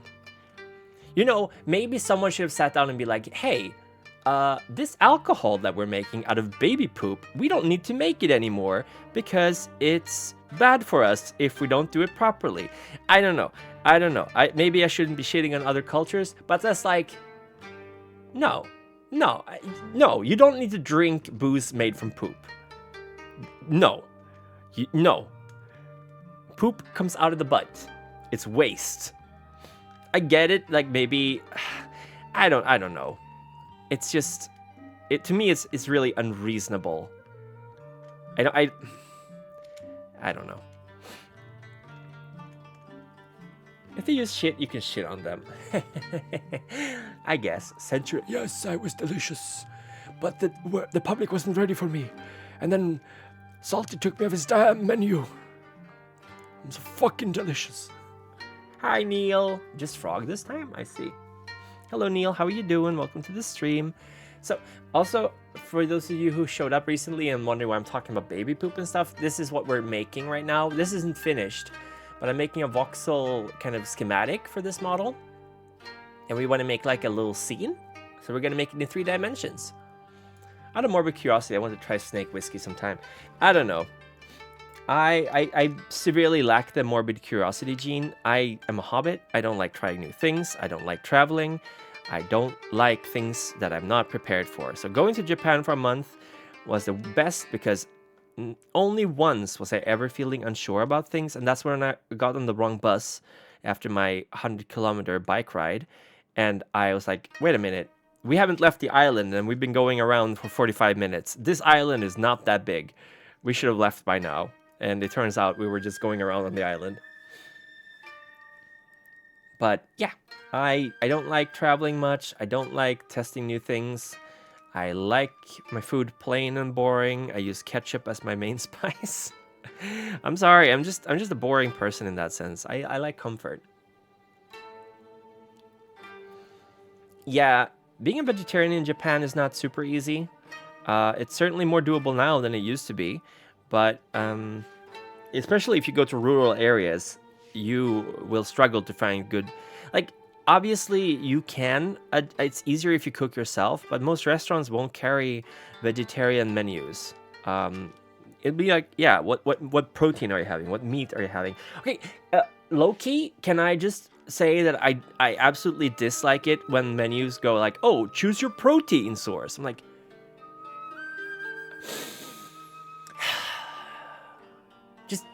just don't call it protein source. It feels so fakey for some reason. I don't know. I know it's supposed to be like a source of protein. I don't care. Just be like, do you want meat, or do you want fish, or do you want chicken, beef, pork, tofu? You go nuts. You don't have to give it the word protein. Like, yeah, I'd like to have some whey, please. Yeah, they don't really make the meat or no meat distinction. They don't. Yeah, it doesn't focus on the meat. And also, if you say niku, a lot of times they might think that you mean beef, right? Gyuniku is the term for beef, but tonkatsu is the term for pork. Butaniku rather is the term for pork. And then toriniku. But a lot of times, if you say niku, they might just think that you don't want beef, and they'll give you pork or chicken or fish. Sakana. They don't say sakana niku though. They just say sakana. Butaniku tonkatsu. Tonkatsu desu ka? Iie, tonkatsu de wa arimasen. 牛肉ですよ。へえ、魚ですよ。魚ですか? This is taking a million years. Sorry, everybody, I'm very slow. A vegetable meal just doesn't focus on me. Yeah, it doesn't. It's still there. Yeah, hi, Isaac, by the way. Welcome to the stream. Hope you're having a good Sunday. How's it going? How's it going? We're using black as like a filler color because I have a lot of black pearls. But at this point, I might change it for another color because this is a lot of black beads. Luckily, we're going low poly right now, so the shrine in itself is just 2x2 on the legs. Oh, hold on. I almost messed up. There we go. This should technically, we should have black up here too. Yeah, let's do that. Let's do it like this. Okay, there we go.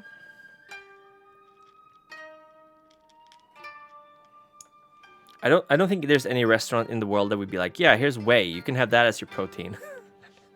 Cheese. I'd like cheese, please. How much cheese? Cheese. Give me a slab of cheese. God, I've seen some cooking videos where they like warm up the cheese and then just peel it off like molten cheese on food. And I'm like, oh my God, I want to eat that so bad. But it's really, really bad for me. I can make the tori row by row or by column. I'm making it, so I can't make an entire column like this and then just stand it up. Because the problem is that the tops of the beads will melt. So they won't glue together properly. So I have to make it like, I had to make a bunch of 2x2s. So I'm going to do like 2x2, 2x2, 2x2, and then iron them all together. And then I'm going to glue them layer by layer. It has to be layer by layer. It can't be just making a long column across. I can make slots? What do you mean, slots? Huh?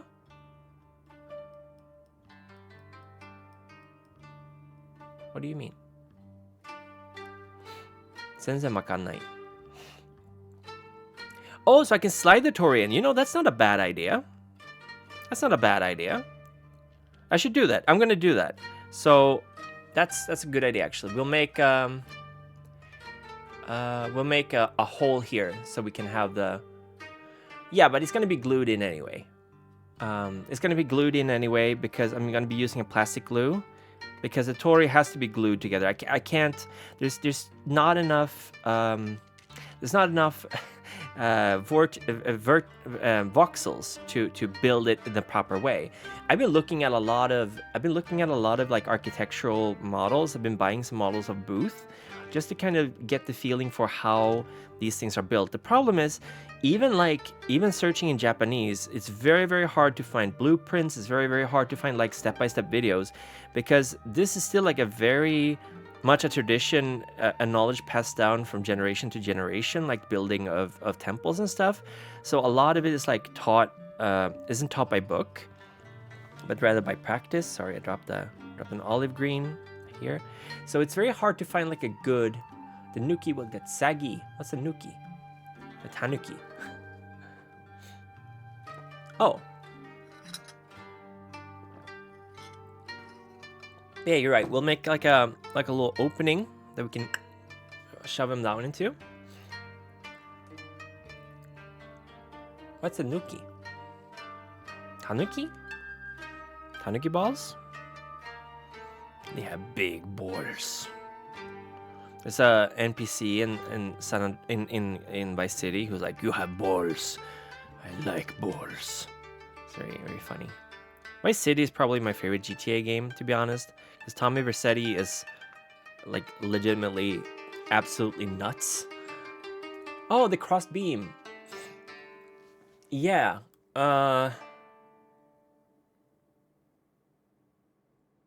Yeah.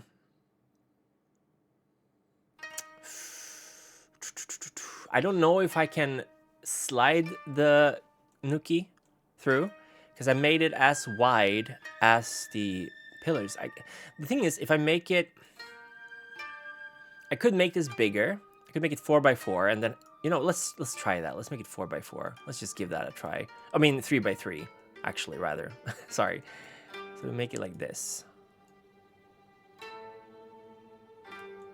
Oops. Hold on. Erase. Okay, so now. Oh, let's make it 4x4 actually. So. And then we do this. And then we delete. Erase. It's very chunky. Oh, you mean like, okay. Yeah, I just don't know how to slot, do you mean to slot them in up here? I don't know how to do that, to be honest. Although I think I might be able to try. We'll figure it out when we get there. This is way ahead of where we are right now. But I'll keep it in mind. But we're definitely slotting the two pillars down into like little holes. That's also how it's supposed to look, because they're standing on the ground. They're not standing on the grass, right? Oh. I don't know how I don't know how much we'll get done this stream, because I'll be streaming later in the afternoon, so I don't want to stream for too long because I gotta eat too. I've only eaten my little pancakes, and we've been streaming for 2 hours. Wow. I was aiming for like 3 hours, 4 tops for this one. Still pretty long. Dum dum dum boom. This is a very, very long playlist. Let me. Oh, we're almost at the end of it. Wait, this is like a 3-hour koto. Oh my god, this file alone is 3 hours long. So I don't think we need to loop this playlist. This is a 3-hour koto concert. That's very impressive. Oh, I want to fix it by going sideways. No, in the base. Oh, you mean like... No, but the thing is, there's not going to be anything underneath here. This plastic we're getting rid of. Or do you mean like... How do you mean?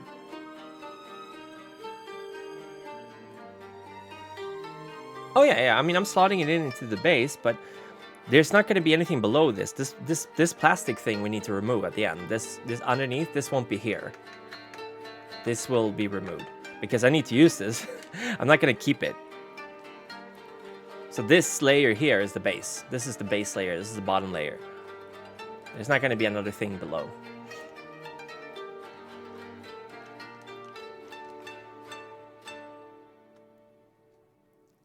Boom, boom, boom, boom, boom, boom, boom, boom, boom, boom, boom, boom, boom, boom. Okay. Let me turn this around so I'm not covering everything with my hand. Okay. The beads work well. I mean, make 2 square holes for the tour to have friction fit, which will help the glue fit later. Yeah. But because there's gonna be 2 layers of grass. I was thinking we don't leave a hole in the bottom layer. We'll leave a hole in the second layer, like this light green layer here. We'll leave a hole in that one, but not in the darker underneath. Or should I do that? I think we're agreeing. I'm just confused. Sorry. Like you're saying I should remove some of these black beads. I do both layers for extra structural integrity. You know, that's not a bad idea. It's not a bad idea. I'll figure out where they're supposed to go, and I'll do that. That's a good idea. But I'll leave it as holes then. The problem is it might be difficult to get them in, because if the beads widen from the ironing, it might be hard to stick them in through there. But I'll try it. That's one thing I'm worried about.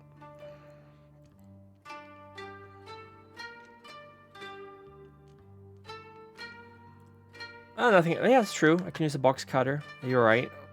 You're right. You know, that's a good idea. For structural stability, I'll just sink him in through.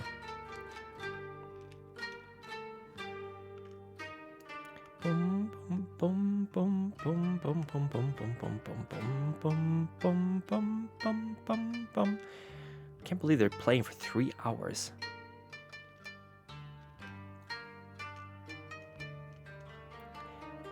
Okay, we're so close to finishing the first layer. I got so far to lose it all. In the end, she doesn't even matter. It doesn't even matter. She doesn't even matter. And I'm like, yeah, she fine. Wonder if she'll be mine. She walked past, I press rewind to see that as one more time. And I got this all like. I got a lucky Ferrari. 17 shots, no 38. I got she's just a pretentious recorder. Hey, Goliath, how about you shut the fuck up? You don't even play them the same way. You play them like a blow-up bottle. They're very difficult to play. So I guess you're right. They're pretentious. But yeah. Tell me what you see. Is it money or it's me? I smoke 20, smell of weed. Got my honeys in my weed. They be like, Kuku, can you be my baby daddy? I'm like, yeah, I got robins on my jeans. You see the wings on every pair. And if somebody got a problem, we can meet up anywhere. Recorder just has a guide in the top. Almost done with the base. Yes, Deadline. We're almost done with the base. We're very close. We're just gonna replace. We're gonna make a little hole for the tori to fit through, and then we're gonna iron this. I got a Glock in Ferrari. 17 shots, no 38. Yeah, I got a Glock in Ferrari. 17 shots, no 38. Do I play Shinobu? I do not. I do not. I don't know what that is, actually. Shinobu. I don't know. I'm sorry. Wakanai. At least I'm picking up speed. I'm doing this faster than my god, I'm running out of blacks. Well, not running out. I have half a bag left, but... Ah, it's a transfer... Ooh, then I know what that one is. That's, that tends to be part of Kabuki Orchestra, doesn't it? Shinobu. I love Kabuki. Yo! Kusama ga arashi no utsuen yo! Like, it's so good. It's so good. And then you have, what is it called? Nogaku, which is so boring. It's so boring. You play Dizzy. Is Dizzy the wooden blocks? Yo!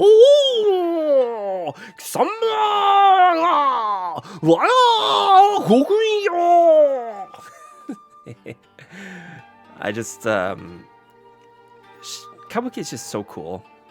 Did you guys know the story behind Kabuki, by the way? I think I told it on stream before. So Kabuki is like, oh, the Chinese version. Okay.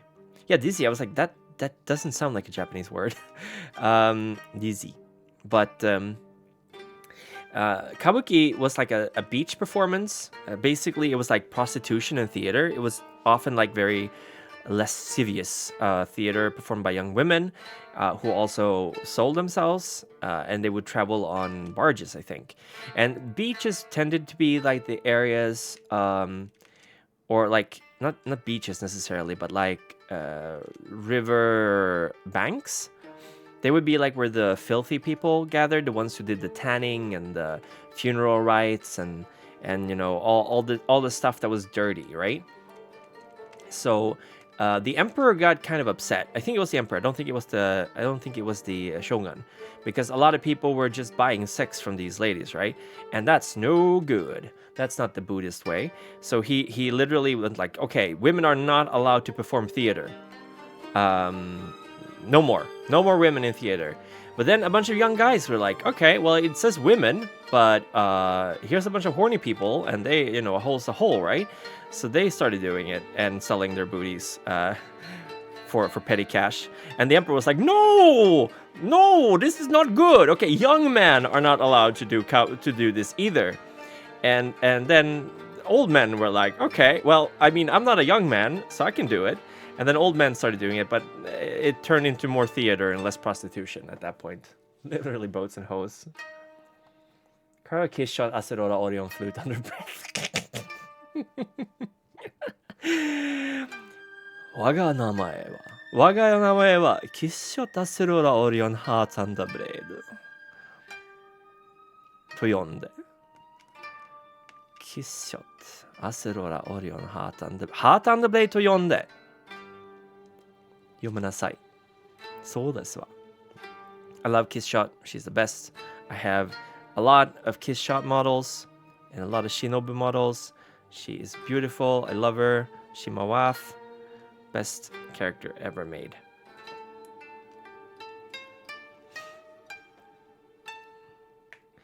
I love Jiraiya, by the way. He is my favorite Naruto character. Just putting that out there. Jiraiya and Orochimaru. I kind of like Tsunade too, but Orochimaru and Jiraiya are my favorites. I strongly dislike how he was like, oh, let's bring back all the old characters. Derpa derpa herp. Let's bring back Zabuto. Zabuto was cool. I like Zabuto. Man, Naruto used to be good. Kind of. I love how I always gravitate towards talking about Naruto. Yeah, maybe. I just feel like a lot of Naruto, like Shippuden, felt very much made up on the spot, I guess. Like a lot of soft retconning stuff, because the author was like, oh shit, I should have done this, and then he just... And also, I stopped reading around the time when they came to the Samurai Nation. Okay, I'm gonna iron now, so I need to figure out which... Okay, unplugging my... water boiler. When the Samurai Nation was introduced, I was like, okay, cool. This comic has been going on for like 15 years, and never once has the Samurai Nation been referred to, ever, until now. Yeah, he didn't know what to do with the Akatsuki. He killed them off really quickly. Like, that was the problem with Naruto. He killed off everyone really quickly, and I guess it shows the brutality of the ninja way of life, but like, dude, you have these really cool characters and you just kill them. Like, don't, please. Also, he had to sleep on the sofa when he got Sakura and Sasuke together because his wife got mad at him and he's like, I don't get it. Why is she mad? Like, bro. Okay, let's see here. All right, well, we're gonna make the holes for the thing. Let me just put the iron on the windowsill so I don't burn myself. Where did I put the plucker? Here we go. Yeah, I mean, I don't think Sakura and Sasuke should have gotten together. Okay, this is let's get this thing out. 1, 2, 3. So 1, 2, 3, 4, 5, 6, 7, 8, 9, 10, 11, 12. 12 in and 3 away from the thing. So 1, 2, 3, 4, 5, 6, 7, 8, 9, 10, 11, 12. So here, I think, right? 3 in, yes.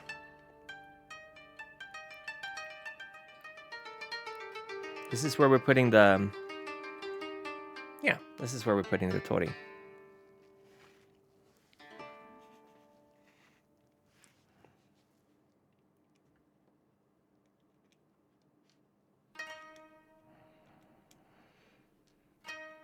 Okay, this is it.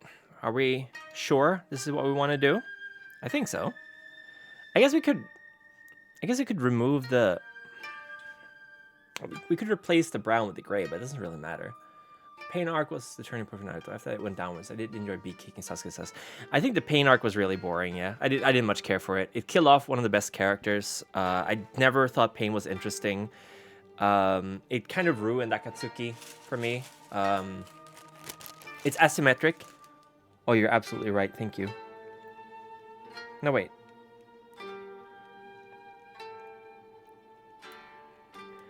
Oh gosh, that would have been an absolute disaster.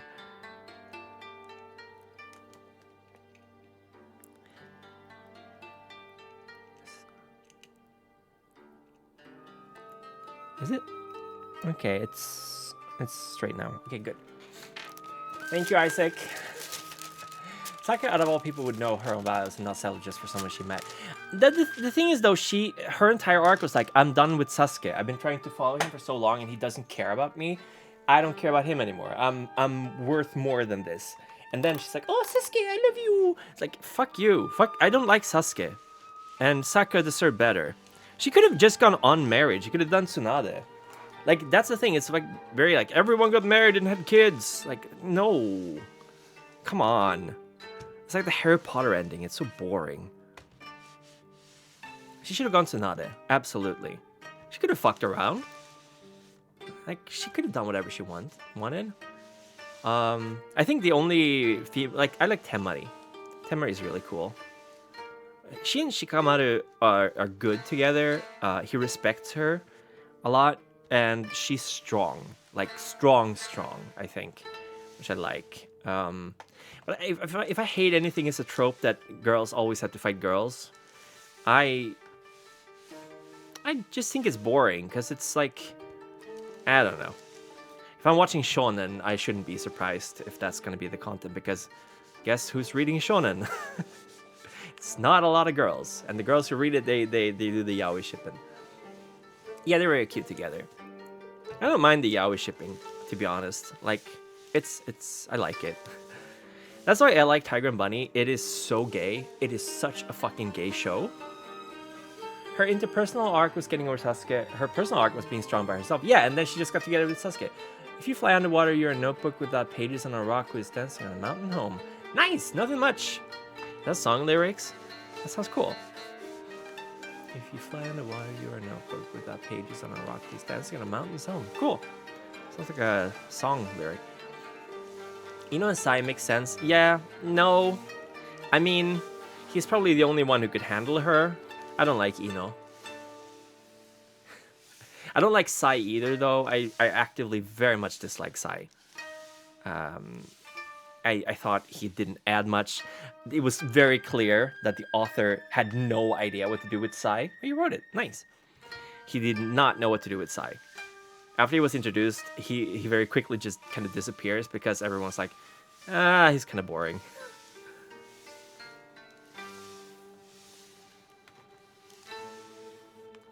All trying becomes a boy focused in borderline actually misogynistic. It turns homoerotic. Yeah, that's right. It kind of turns homoerotic, doesn't it? I would have loved to see like a manga with the female Haikyuu team, like the female Karasuma.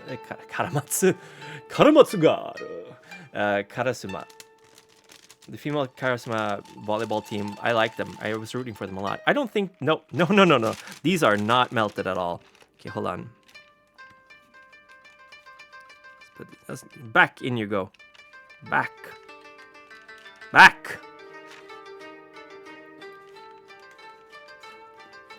You guys are nowhere near done. Okay.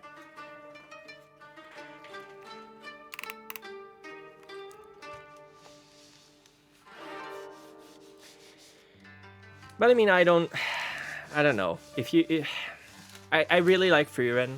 I like Freeren because it's like, Freeren and Fern, they're very human characters without like. That's the thing, like early 2000s, if you wanted to have a strong female character, you would get like that helicopter pilot from Avatar or whatever her name is, who's like in Resident Evil, who's literally in every movie. And she's literally that Hispanic woman from Aliens. Yeah, I'm one of the boys. I'm strong and cool, and I hate everything that's feminine. And that's so boring, right? Like you can like feminine stuff and still be strong. Like you can be a mother and still be strong. You can like it. Michelle Rodriguez, yeah. She was literally in every movie, and she was a strong, no bullshit female character, and I got so tired of it. Sasuke and Naruto should have just kissed again in the end. Yes, they should have. He wanted to show that the Leaf Village wasn't as good as it was first presented, then fucked that up. Then tried again with Pain and the Hidden Ray and fucked up. Yeah, he couldn't do it. It's the same thing with Naruto, is that the whole point of Naruto is that he's supposed to be only successful because he's hardworking, right? He does everything he can despite people being against him. And then he was like, no, actually Naruto had friends when he was a kid. He was just like every other kid, and then they started disliking him. Like, that was like the major point of Naruto, that he was making friends when he got older. And he was getting people's respect. And then like, oh yeah, but actually Naruto has all these powers inside him. Like, bruh. Fern, genderless blob. So me, Frieren. Yes, Frieren is a genderless blob. I love Frieren. Frieren is great. I vibe with Frieren a lot. I don't know if I'm gonna let this cool for a bit. I think it kind of feels like it should have. Oh, it's double layered here. That's why. Man, that's why I love Genshiken. I'm so happy Fuwawa likes Genshiken, because Genshiken Nidaime has some of the best female characters I've ever read in a manga. They're so good.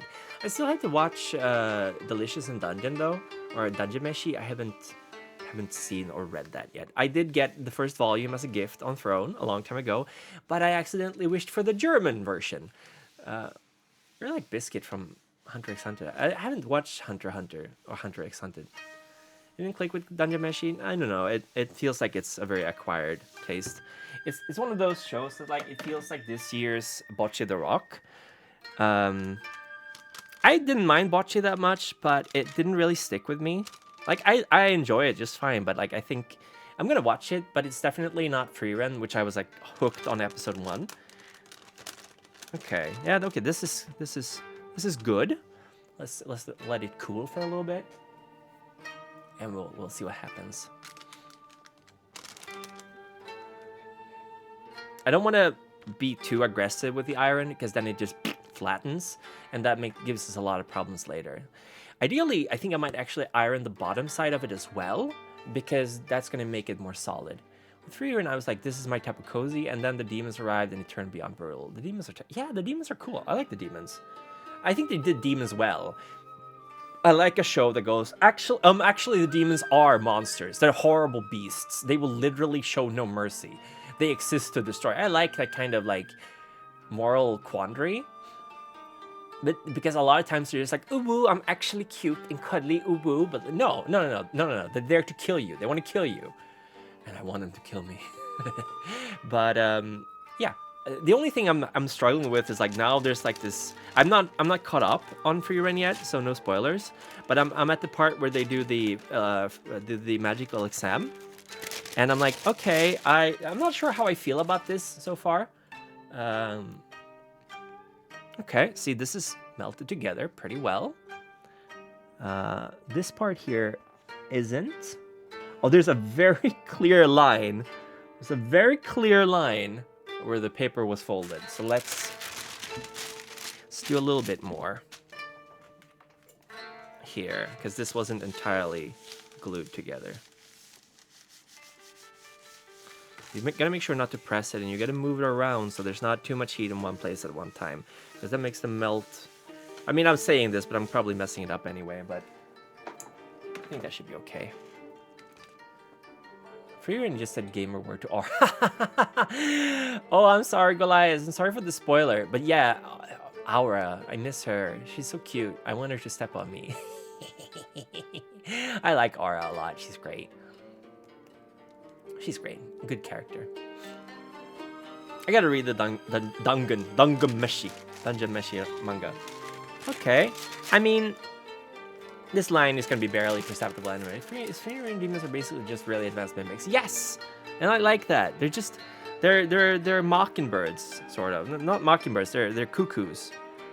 They're cuckoo... Okay, no, this is very, very flat. Good thing... Okay, yeah, I think I might have put the iron on a little bit too hot.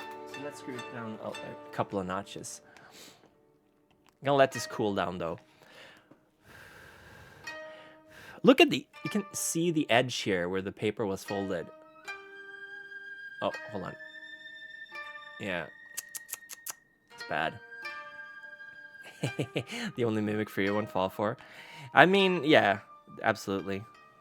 Let's put it like this.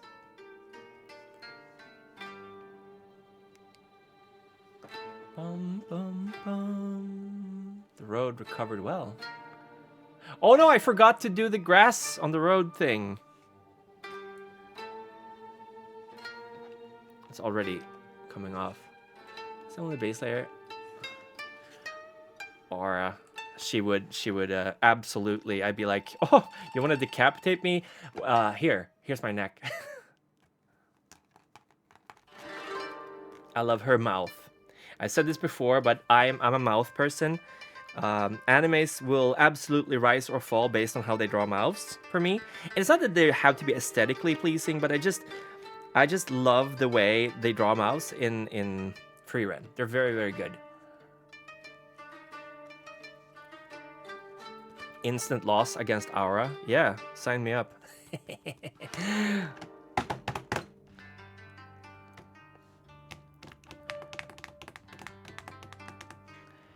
Come on. I'm being impatient. I shouldn't be impatient, but I just wanna get this off right now.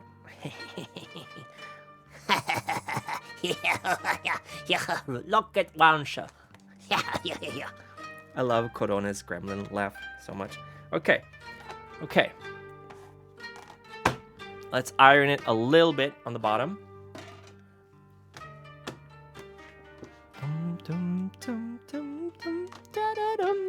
Because we want it to be solid, right? Here's the paper. Just a tad, just a little bit.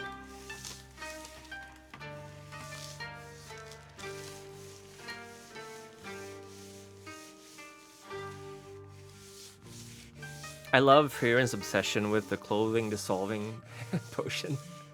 It dissolves clothes. Like, why, Frieren? Why? That potion was very expensive.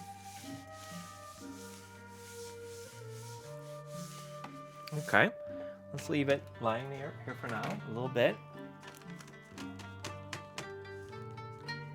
That shouldn't have done much to it, to be honest. I just want to make sure that it's solid. Okay, pretty good. We could technically use this side of it if we wanted to reveal concealed weapons, yes. We could technically be using this side. Okay, it's kind of bending, so I'm gonna have to put this under a heavy book for now. Let's use Bertrand Russell's History of Philosophy, of Western Philosophy. That's a good book. Flat surface over here. There we go. Layer 1 is done. Yeah, she's Arrow Ace. She's great. Having the hydrate redeem. It's called drink, I think. Make piss. Make some piss. I think that's the one. If you want me to hydrate, you gotta make me make some piss.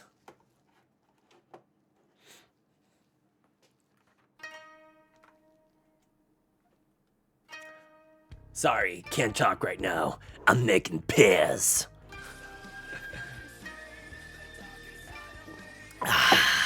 Thank you, Mortis.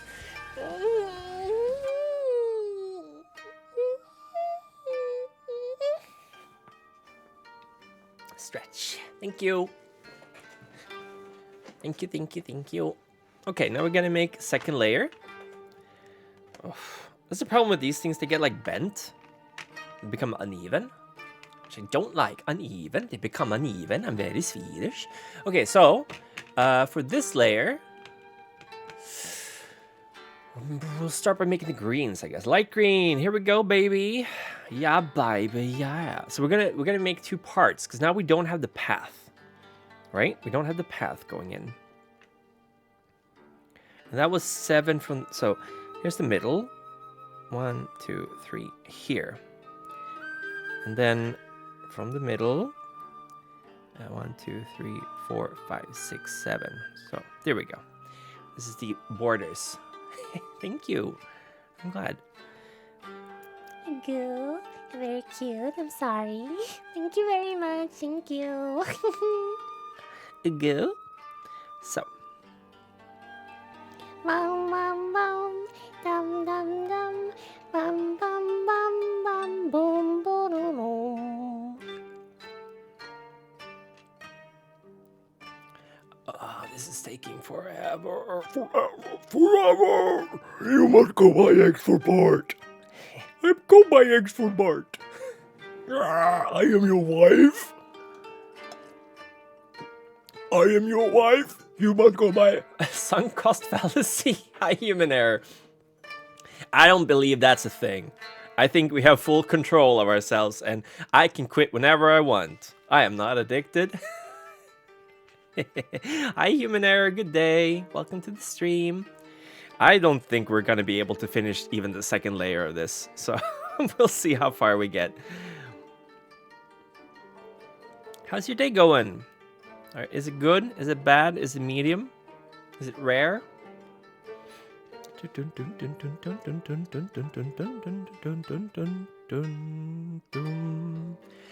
wonder if someone sells like better Perler thingies for like better, that more heat resistant. Because these are kind of garbo. Not gonna lie, they were also not very expensive, so I guess that's the downside of it. I wanted to play Outer Wilds this week, but I did get sick, so that's... Oh, that's a very big problem. Sorry, shouldn't do that. That really messes with my throat. Bum, bum, bum, bum, bum, bum, bum, bum, bum, bum, bum, bum.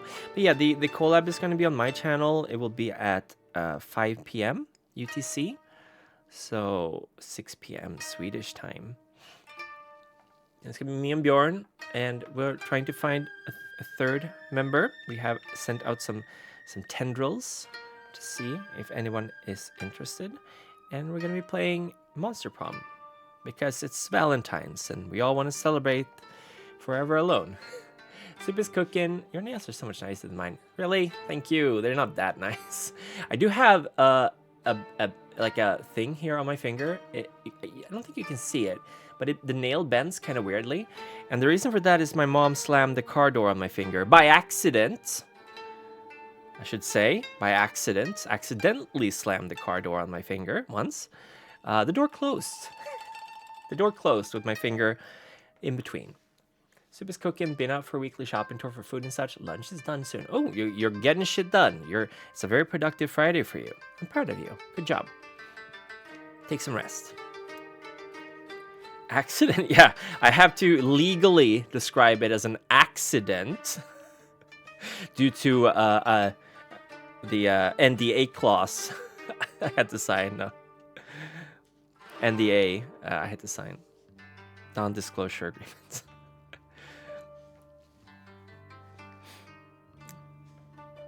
Chosen Undead needs your help. God, what is the name of that guy again? Who does the he needs your credit card information to get the Victory Royale in Tomato Town. You're gonna program once lunch is finished? Good. You should. Programming is pain. Game development is pain. That should be our mantra whenever we have a game dev stream. So game dev is pain. But honestly, I am very, very thankful to the wonderful Dorian, because Dorian recommended that I get Pixel Game Maker, and I was really on the fence because I'd already bought RPG Maker MV or MZ or whichever, and I was like, I don't know if I want to get another software because I was going to make it in RPG Maker. But you know what? This is a way better engine than RPG Maker is for it, because there's not going to be any combat. Time to put the socks on. The programming socks. I'm actually not wearing socks right now. My little toesies are cold. I don't like wearing socks. Just use Godot. Yeah, I know, but I want to use Pixel Game Maker. That's why I'm gonna make another game before I make Jinja, because I wanna really make an actual game in that engine and see how flexible it is in terms of what you can and can't do. So I think I might make like a Mega Man X clone in it, or remake like a level of Mega Man 2 or something, just to kind of see how it works, and kind of figure out all the ups and downs of it. Damn, that's crazy proof. I'm not gonna show you my feet. I'm not gonna show you. Do I still have the foot cam turned off? I think I do. Sorry. Okay, so We're not doing grass here, actually. We're doing the dark green here. Oh, wait. Wrong dark green. Is it this one? Yeah, it is. Let's do this. Dum, dum, dum, dum, dum, dum, dum, dum, dum, dum, dum, dum, dum. Well, we should have made that dark green. It doesn't matter. Doesn't matter.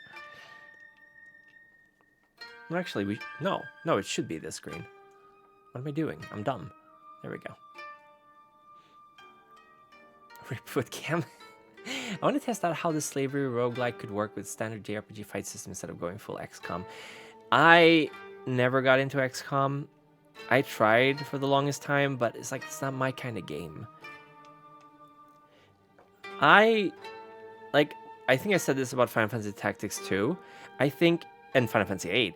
I think it's a really bad system by design to have enemies scale along with you if you're making an RPG or strategy game. Yeah, I know you can grind and just... I'm assuming it was made to kind of prevent grind exploitation, but who fucking cares? It's a game. It's a single-player game. If people want to spend hours fighting low-level enemies to boost their skills so they can just steamroll the rest of the game, who fucking cares? It's not even a subscription-based game, right? It's a game you buy once. So, it's just obnoxious. Because then you recruit someone at level 1 and you gotta level them up. And they're very squishy because they're up against like super difficult enemies. Exactly, you're investing a bunch of time and you don't get rewarded. Like, the only way to hacksaw Final Fantasy 8 is to fucking gather every single magic you can up to 100 and bind them to your stats, and then you become a fucking god halfway through the game. And, I mean, so it doesn't even matter. Doesn't even matter. I guess it can also be like, yeah, we're too lazy to do... because I know Final Fantasy 8 had like... Well, not too lazy. We're too rushed. Like, Final Fantasy 8 had a really short development cycle. Because they were like, we gotta get another Final Fantasy out after 7 because it sold so well. But like, I know that scaling is really, really difficult. It takes a lot of time and a lot of testing to make sure that the player's progression is continuously like decently challenged. But it's so annoying. So annoying. Bum bum bum bum bum bum. Boom. Sorry, I'm covering the very fascinating, interesting green that I'm putting out right now. I expect if it's a simulation game, except when it's a simulation game where the enemy invests too, then you have to find out outskill your enemy and player intellect should be respected. Yes, like if there's a good AI and the AI has access to everything you do, absolutely. I know a lot of like artificial difficulty comes from older games where they're like, yeah, let's just make the game fucking impossible and have the computer cheat. And yeah, I mean, fair enough. But if the computer actually is able to outsmart you, then yeah, that's cool. I don't know. I haven't played a lot of games like that.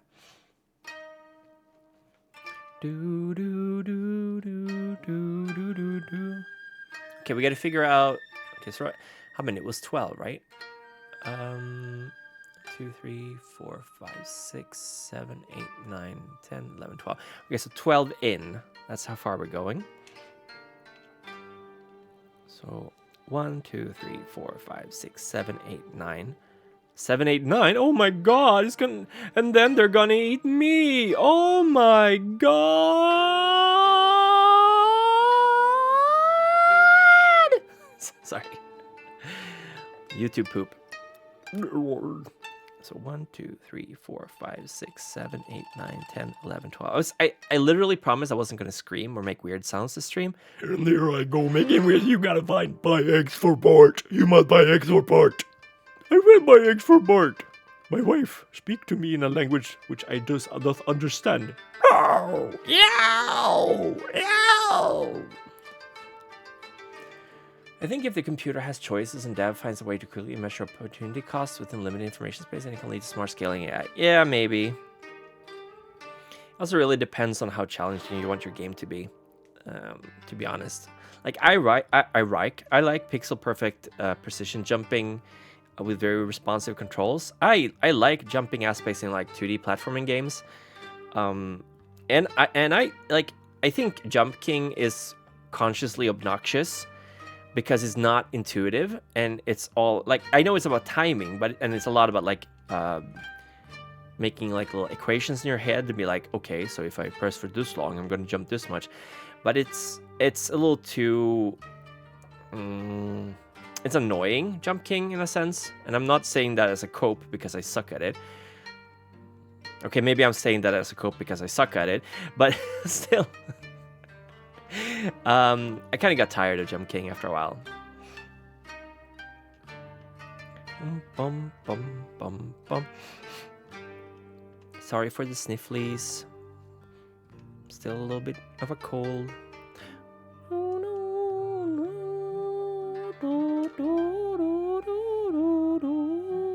These are all the light greens I had out.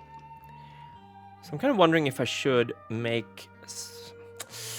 I don't know. Should I have like grass coming out? I guess it's kind of too late now for it. So I already did layer 1. Already did layer 1, but I kind of want to have grass coming out on top of it, but let's not. Okay, it's properly flat. Proper flat. It's good. As all things should be. Flat. I like to look at the jump scaling curves it has. Yeah, like the coding for it would be pretty interesting to figure out how it works. It's probably not very complicated. You'll just have a variable that increases depending on how long the jump press is, and for every cycle it increases by like 0.1 or something. You're just gonna figure out the cycle of your updating. I know that Game Maker Studio had a really weird cycling issue that I encountered. Like it cycled things differently, or in a weird way. It wasn't very high. The cycling was pretty low, like 30 or 20 or something, which bothered me a bit. But that was a long time ago. Delta T, that's too much math for me. I don't. So when I studied at college, right, or gymnasiet as it's called in Sweden, I went to the nature program because I wanted to work with genetics. I'm very, very into genetics. And like mutations and like genetic engineering and CRISPR and retroviruses, all that kind of stuff is very cool. So I wanted to get into genetics, and then I realized I suck at math, and I'm very bad at chemistry and physics. So I was like, probably not for me. And the math teacher, so I missed the first, like I barely passed math 2. Which is like second degree equations and stuff. So math 3 started. I was sick the first 2 weeks of school, and we were doing like trigonometry, I think it's called. And the teacher just went like, no, you have to read in the book. I already did all the information, so ask your classmates or read in the book. So I struggled with trigonometry for like 3 weeks, and I was like, no, you know what, fuck it. I'm moving to social science. I don't want to do natural science anymore. I don't want to do STEM anymore. And that was probably the best decision in my life, because I am terrible at science subjects. I'm terrible at STEM subjects. That's cool though that you have like a family thing with that. I'm the only one in my family who has a degree of any kind. Everyone else is just like a laborer. They grew up in the school of hard knocks. So oftentimes, if I ever bring up my academic studies, I'm made fun of by my relatives. They think it's silly that I spend so long studying to become something that only barely makes more money than they do. At which point I shut up, because there's no point in getting into an argument with my family. But yeah, on my dad's side, we had a lot of, like, they're very smart. My uncle studied computer engineering, and he was like, fuck it, I hate these people. And then he just started working at a dry dock. He was like, I want to work with my hands. I hate these people, these pretentious dicks. They suck. I'll work with normal people. So he started working at a dry docks and fixing boats and ships. And the rest of my dad's side are either like nurses, if they're women, or they're carpenters, like floor layers and painters and electricians and stuff like that. Yeah, very understandable. I can't stand academia. I did not thrive in a university environment. I don't like that world. I don't like how petty it is. I don't like how much like how I don't like that environment. I think it's very unproductive. I think it's artificially created by like grants and stuff like that. Everyone seems to like be on edge all the time. And nobody really wants to teach. They have to teach to get their money for their research. And they're all like antisocial autists. And I'm a social autistic person. You're so done with academia. I just want to graduate and actually make money with the shit I'm doing already. Yeah. I mean, happiest day of my life was when I got a job. Internship, yeah.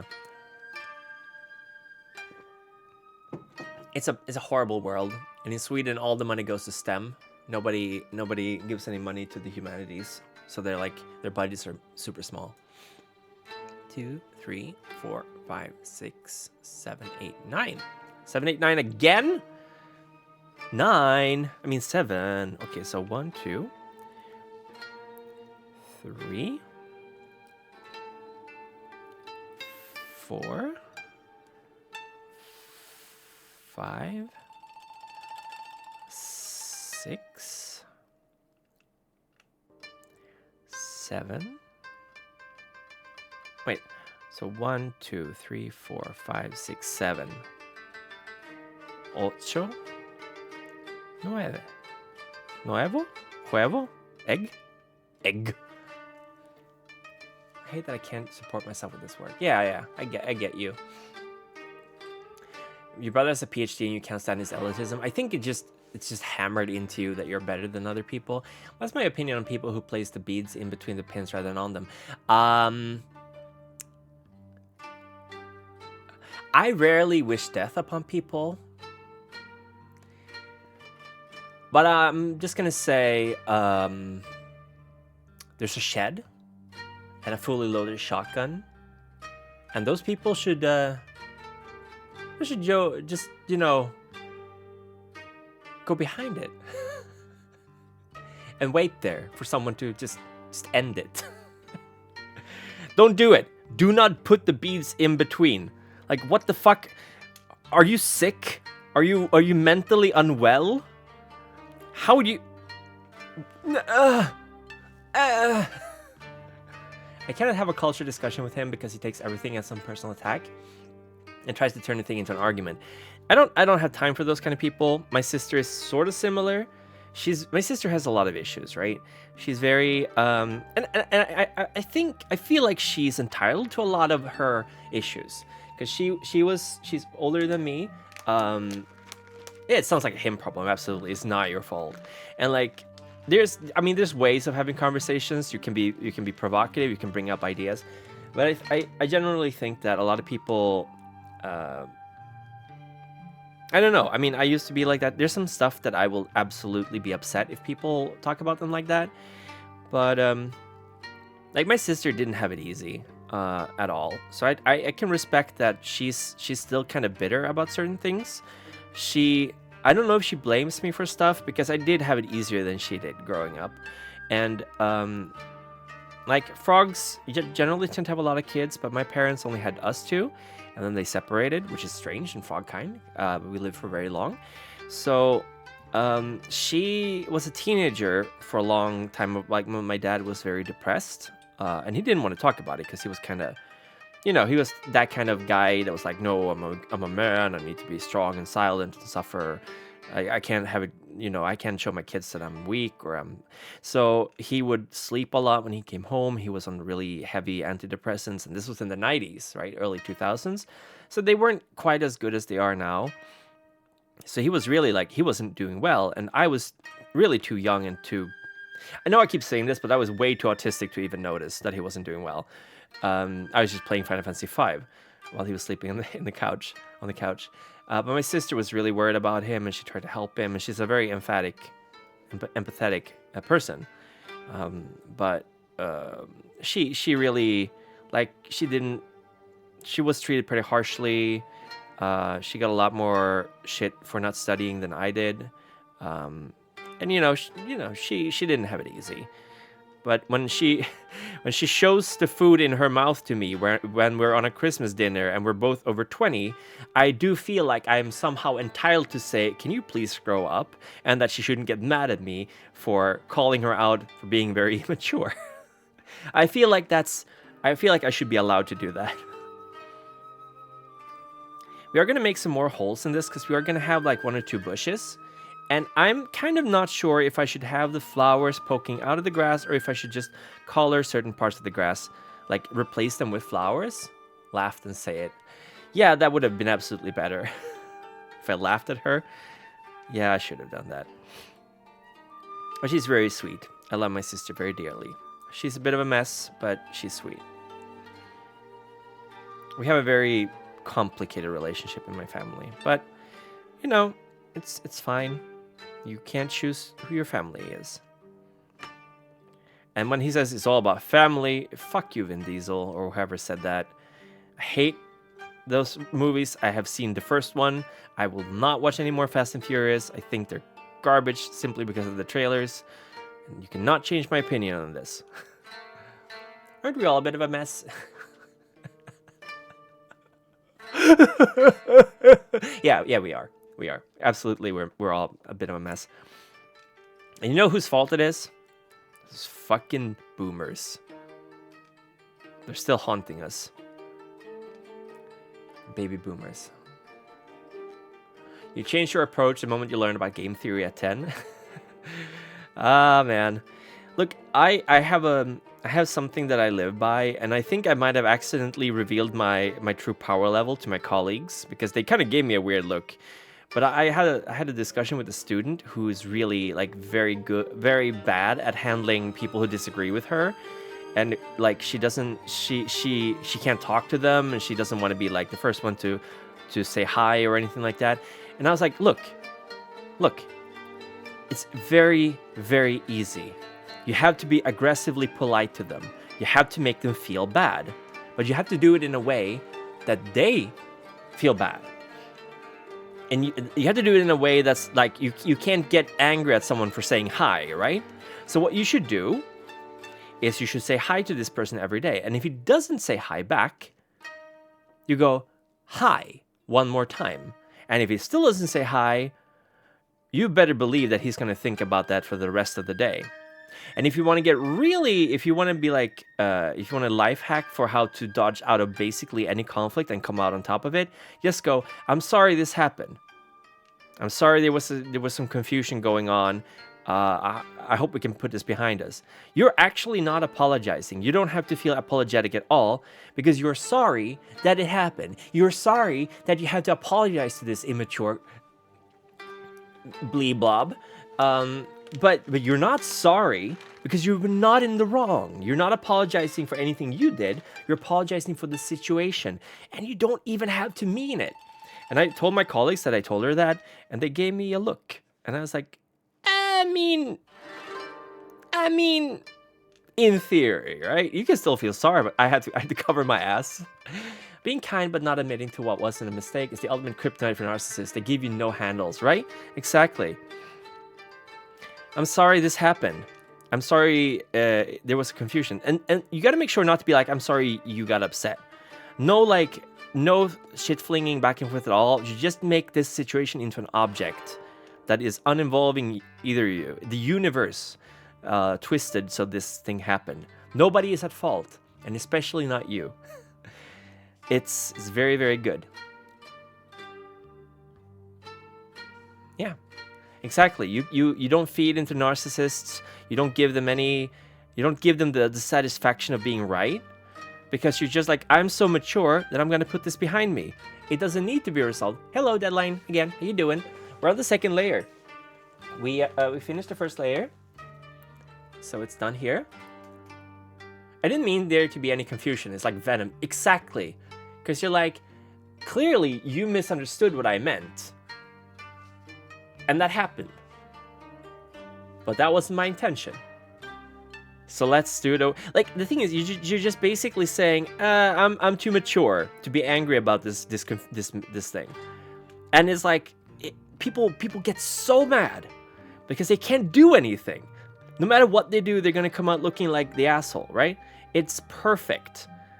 And my life has been so much better since I stopped actually, because it's also a matter of pride, right? A lot of people can't do that because they're like, I can't admit that something went wrong. It's like, bitch, I literally never heartfeltly apologize to people unless I know I've fucked up. Oh, if a box cutter can't fix it, soldering iron will. Ooh, oh yeah, that's true. A box cutter usually does the job. Yeah. I mean, Gus definitely showed that in Breaking Bad. Box cutter will solve a lot of situations. It's like a hammer, but for people, right? But yeah, like, I will absolutely apologize. I am very self-aware. If I fuck up or if I lose my temper and make someone sad or upset, I will apologize right away. But if someone was rude to me, I will absolutely be kind the fuck out of them, and they'll feel so bad because they will know that I'm fucking with them, but they can't do anything back. And it's not about prestige, because again, I'm not admitting to doing anything wrong. I'm just saying I'm too mature for this. I'm not gonna play along with your bullshit. And that's how you deal with it. That's how you deal with it. And then you actively also make sure not to foster relationships with people that bother you. Because, hey, guess what? First impressions really do matter. And if your stomach is right 99% of the time, and even if they weren't, you're an adult. You don't have time to make friends with everyone, right? Fuck it. I'm not gonna lose sleep over the fact that I'm not close friends with all the people I meet every day. Maybe when I was 5. Now I'm like, you're not worth the time. I don't want to invest the time into you needed to become a friend. I don't know. Am I being a sociopath? Is this sociopathic behavior? I used to seriously think I was a sociopath for a very long time. I was like, I don't have emotions. I don't feel happy or sad about this. That is weird. I also don't like being around people. I must be a sociopath. But I've actually never killed anyone or done like really bad stuff. The thing is, I don't fuck over people. That's the thing though. Like, I have a very strict moral guideline. I don't like fucking over people. I don't like, I'm gonna say I don't like talking shit about people behind their back, but I do love gossip. But I do gossip because it's like, I'm curious. If someone does something really like petty or mean, I don't necessarily feel like they deserve anything. I'm just like, this is fun to talk about. I thought I was a sociopath as well, but it turned out I was just depressed. Yeah, I mean, I found out that I'm autistic, and I'm like, okay, that makes a lot more sense. I used to be very, very paranoid that people didn't like me.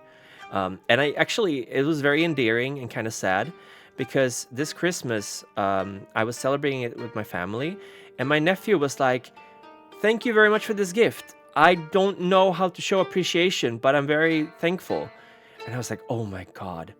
He is just like me, for real. Like, I would literally tell my grandma, like, I'm so happy that I got this game, but I'm sorry that I'm not showing emotions on my face. I felt so bad because I was like, I don't look happy. I am very happy, but like, I don't know how to show it. And he is doing the same thing, and I'm next time I meet him, I'm gonna be like, hey, so I used to feel the same way about things. You don't gotta worry. Like, people are different, and we can understand that you're happy even though you don't, like, physically show it. Because I think he struggles with a lot of the same things that I do. You don't try to show appreciation, because it's also something you have to learn, like, right? And I'm gonna be honest, a lot of guys don't really learn how to show emotions. They're not taught to show that. Or rather, a lot of guys are taught, like, you shouldn't show your weaker side. I think it's a lot better now. But, I mean, I like to cry. And, like, I don't usually...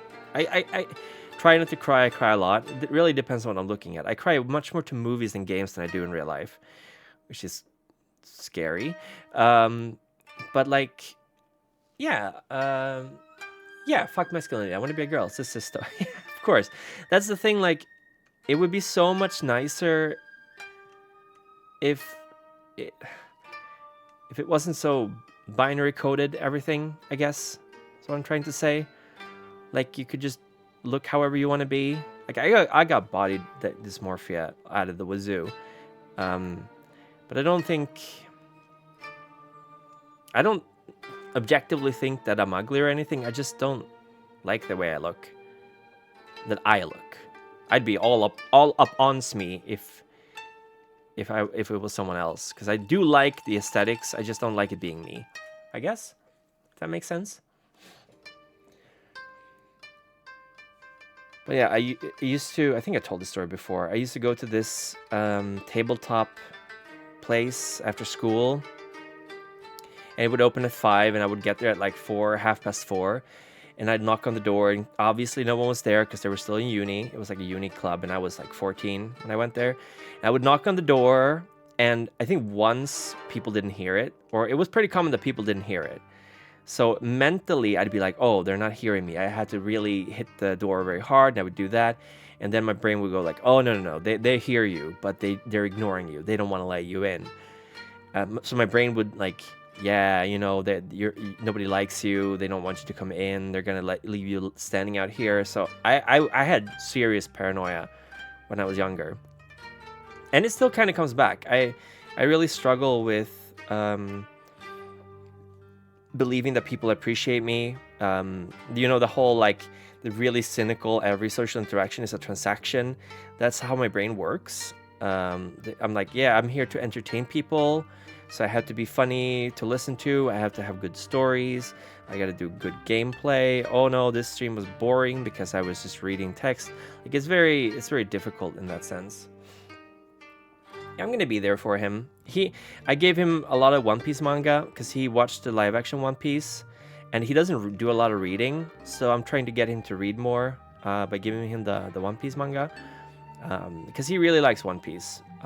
So I have like 38 volumes in Swedish that I'm gonna give to him.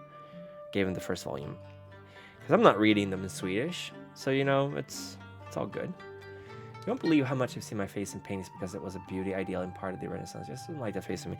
Yeah, no. I totally get you. Like it's just that you don't want to look like that. You want to look like something else, and that's why I like VTubing. I can kind of go for what I want. It's not any more complicated than that. I just want to look different. I just want to be different. I want to be the way I want to be the way I want to be. I don't particularly like my voice, but I do feel more comfortable talking like this. So that's something, I guess. I sound way more goofy to others than what I sound to myself, which was a big, like when I was in 3rd grade, I was in a school play and I heard my own voice for the first time. And I was like, oh my fucking God, is that me? I didn't say that because I was 9, but I was like, I sound so dumb. My voice is so stupid. I hated my voice so much. Sometimes people I know ask me if I'm a psychopath because of the full-on math approach to social life. No, you're just autistic. People are different. And because we're awesome and don't do we don't murder different people anymore because we think they're possessed by the devil, we have a lot more of the weird people around. Weird isn't a bad thing in and of itself. But I mean, I strongly believe that like, oh yeah, my kid's been possessed. He's a weirdo. And in olden days, a lot more work could be done without like social interaction. You could be like, I'm going to be the guy who carries all the piss out of town. That's going to be my job. I don't ever have to talk to anyone because they don't want to talk with me. This is perfect. We don't really have those jobs that much anymore. But like, I'm going to be the piss guy because then I don't have to talk to anyone. Was it Ziria? I'm going to be the piss guy. And I can adjust the thing with VTubing that I couldn't IRL. Guys, I cannot claim to 6. Yeah, exactly. You can be however you want to be. And that's why I hate fucking normies getting into this hobby. I'm sorry. Okay, a lot of people are like, oh, so why are you hiding your name? Why are you hiding your actual birthday? Oh, I'm taking a real life selfie. What's wrong with that? I'm like, I'm glad for you that you like yourself enough to do that. Bitch, there's a reason I'm a VTuber, and it sure as hell isn't because I like anime so much. Human-sized male, spider parts, female. Oh, that's cute. That's cool. Yeah, I'm bi-gender, so I'm a little bit of both. I don't know if it's gender fluid or bi-gender, to be honest, but like, yeah, I'm in between. So I was Latanya for a while. That was my female part that needed to come out and get a little bit more air. And now I'm trying to find a good middle ground. Oh, that's cool. You're non-binary too. See, it's perfectly fine. It's very normal, and I'm very happy that a lot of people are able to be themselves, not feel too constrained about it. I think it's still a very different world online and offline. Like, you get very skewered demographics online because normies don't have our hobbies. They don't watch VTubers. They don't watch anime. They don't play computer games. I can't even imagine living in a world where I'm like, what do you do? What do you come home and you're like, I don't like video games. I don't like anime. I'm gonna watch The Wire. I'm gonna watch The Office. It's like, what the fuck is wrong with you? Gender-wise, I'm still figuring it out. When I came out as a gender feelings did come out as thinking general and non-binary. I feel like a little bit weird about being a bi-gender because it's still like talking about it as like a binary. I don't feel that particular way, so I guess gender fluid would be better.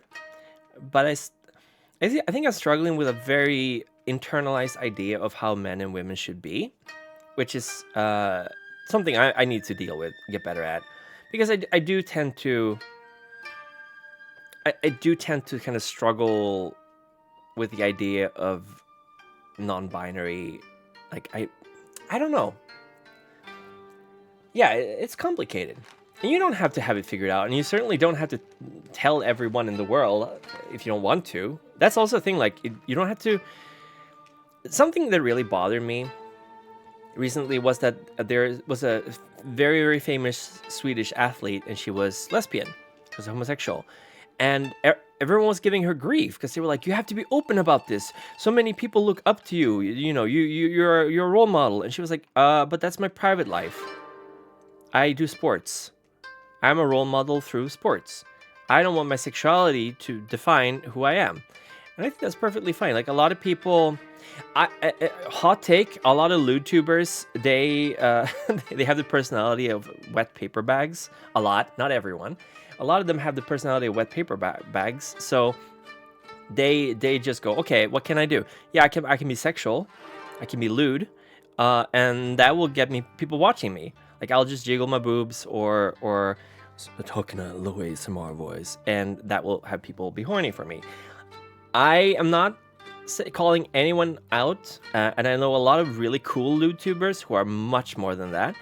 But personally, like, I can't Coomer brain. I don't know how to do it. I get very flustered when people are being like flirty or overtly sexual. It stresses me out. I think it's cute and endearing, but I get very flustered very easily. I don't like talking about sex stuff because it makes me anxious. Well, not anxious, nervous. A lot of them also just have VTubing for their lewd outlet, which gets frowned upon IRL. They're a complex person IRL, but they're just want to. Yeah. And that's actually a reason why I shouldn't be judgy, because like, I'm the same. I have a lot of opinions. I have a lot of experience. I was in politics for a really long time. I was literally an elected official for a while, but I just went like, no. I need an outlet where I can just be dumb and play games online. Yeah, I think the word is being skeptical about it is fine. Like, it really kind of just depends on why you get into VTubing. For me, VTubing, I'm still really, really bad at watching streams. I don't like watching streams in general. I prefer shorter content. I like Oni Plays. I like watching some Rusty stuff, although those are not really short. But I like commentary, game commentary. I used to be into Game Grumps, not so much anymore, for various reasons. So streaming for me is weird, is strange to watch. But I do want to click with the person I'm watching, which is why I like Oni Plays, because they like a lot of the same stuff that I do. And I like them mostly for their humor. I don't like watching games because of the game in and of itself. I like watching people's reactions and people being silly, goofy online. I really prefer small streamers. Yeah, I mean, I like the interactions too. I think it's fine. I get very happy when people say hi to me when I'm saying hi to a streamer, so that's cool. But it's still like, I guess it's that I can't focus on other things if I'm watching a stream, and that gets me very stressed out. Like if I need audio on in the background while I'm doing things, I will have something running that I've already seen when I watch the stream. I approach thirst trap VTubers, watch it for the first 50 minutes I need, then leave without a word. Easy. Yeah, I mean, if it's just a simple transaction of social favors, then no need to be ashamed about it. But yeah, I'm definitely way less of a complex like, this is more complex than me just making cute noises and screaming at a game right now. But there's definitely parts of my personality I don't feel need to come out when I'm streaming. Like, I avoid hotly debated topics. I didn't want to talk about the whole Hogwarts Legacy thing. I don't want to talk about US politics. I don't want to talk about the elections in Sweden, all that kind of things, because I don't want that to be what my streams are about. I want my streams to be about stuff that can bring people together and to have fun, and we don't need to bring stuff up. That's why No Funny Business is literally, hey, let's not talk about politics, divisive stuff. Like, I know I sometimes talk about politics and stuff like that, like Russia, Ukraine, or like gun policies, I guess. But like, ultimately, I don't feel like I'm in a position to tell people what's right or wrong for a lot of things, because this is not where you should do that. You should learn that stuff in school, with your family. It's weird to lecture people online. I know there's a term called woke scolding. I don't like how it's phrased, but I absolutely have seen cases of that. Like when Aaron in Game Grumps, he really went off on Senor Pelo for doing, like, making fun of story tubers, like people making draw stories or whatever they're called. And he was like, oh, when I was in Newgrounds, it was really a toxic place, and blah, blah, blah. And like, Oni called him out and be like, Newgrounds literally built you. They supported you so much, and Tom Phelps was always there for you, and you're just shitting on these people now, like, for easy online scores. I feel more comfortable when I recognize people in chat, and the streamer knows who I am. Yeah. You grew so far that I scroll past you. I feel like such a... No, don't worry about it. Don't worry about it. Like, everyone has their preferences. Sorry, Goliath. Sorry, I'm focusing so much on the Perler. But yeah, I grew quite a lot, but I think my chat was still sort of manageable. It was hard to keep conversations going, though, because a lot was happening. But I also ended up doing a lot more gameplay than Zatsu, so I'm still kind of bad with, like, chat interaction during gameplay, I guess. Oh, it's just smaller VTubers. I won't force it elsewhere. Yeah, I feel more comfortable when I recognize people. Yeah, that's like the thing. Like, I can personally disagree with something people do, but I don't want to join the mass of people who go like, this is wrong, you're doing the wrong thing. Like, and I think the reason I'm like that is because I still remember, I think I've said this before, I used to be a lot on Tumblr, and there was this post flying around that had like 14 million notes or something. It was crazy. It was several years old. And it was just this person there was this person who made a post, and then they were like, someone called them out on something, and they replied with an even dumber reply. And then it was just miles of people commenting how bad this person was and how bad they should feel. And I'm like, yeah, okay, this person said something really stupid 4 years ago. They're most likely very young. The average user age of Tumblr was like, I think 16 or something, or even lower. So statistically, they're probably a very young person. And people who don't know them, who never interacted with them, go out of their way to tell them what an idiot they are daily. Like 14 million notes. And I'm like, I don't want to add to that. I have nothing to contribute to this, because I could pile on and just call them an idiot, because they were an idiot. They were saying dumb things. But like, what would that accomplish aside from me making me feel like I've actually done something better, right? Your voice is grown from start to finish. Oh, thank you. That's really sweet. Yeah, I did train a lot. I tried my best. I'm still a little bit sick, so I'm not gonna try to do the voice now. But I really appreciate that. At some point in the future, I might go back to it a little bit every now and then. Not the model though, but the voice absolutely. Okay, let's see. We're gonna do dark green here now. But yeah, I don't feel like piling on to that is going to accomplish anything more than to make that person even more miserable and make them probably even more adamant in their conviction. Because, like, me and my mom used to play an association game where one picks a word. The other place is the first thing coming to mind about the word. You continue to one of you repeat a word that was already there. That's pretty cool. Where's the horrible part of the story that's coming? But yeah, like if you get scolded by people online, most times I think people are just gonna double down on their dumb take. They're gonna be like, oh yeah, well there's also people who agree with me, or like, well yeah, people are calling me an idiot online. I guess I'll be an idiot online. Like a lot of people just double down on tangent the game. And I feel like you can't have good conversations online about stuff because it's so much more about body language and like tone and familiarity and the ability to perceive reactions in the person you're talking to. I don't think necessarily socializing online through text, I think it's really bad actually. And I have a friend who has only online friends, lots of friends who only have online friends, and I feel bad for them because it's really bad for you. It is not a healthy way of socializing. I think pheromones also play a big part of it. Like you can kind of sense how people are feeling or reacting, and a lot of that is lost when you're online. Yeah, people automatically go for winning arguments instead of discussing. Exactly. It's all about getting that W. The internet now has supervisors who were rowdy kids 10 years ago. Yeah. I mean, personally, I think that the worst thing about online stuff right now is that so many people go like, yeah, this is my identity.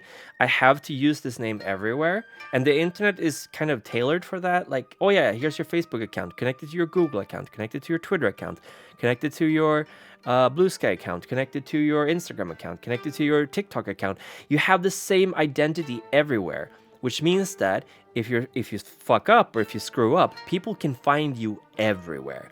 And I think it's very, very valuable to be able to make mistakes and learn from your mistakes. I said, yeah, being terminally online is not a good thing. I think a lot of us older hags, we are lucky because we grew up in a time where PHP, BB forums, and anonymity was very, very common. So you could learn from your mistakes. You can become a new person, join another forum, another little social outlet, and learn more there, and not constantly be scared of saying, like, because people walk on glass now, right? They're like, oh, I can't say or do something controversial because then I will be mocked by everyone who disagrees with me, and I will be like absorbed into any group that agrees with me. Is the lack of curb intentional? Yes, because this is not a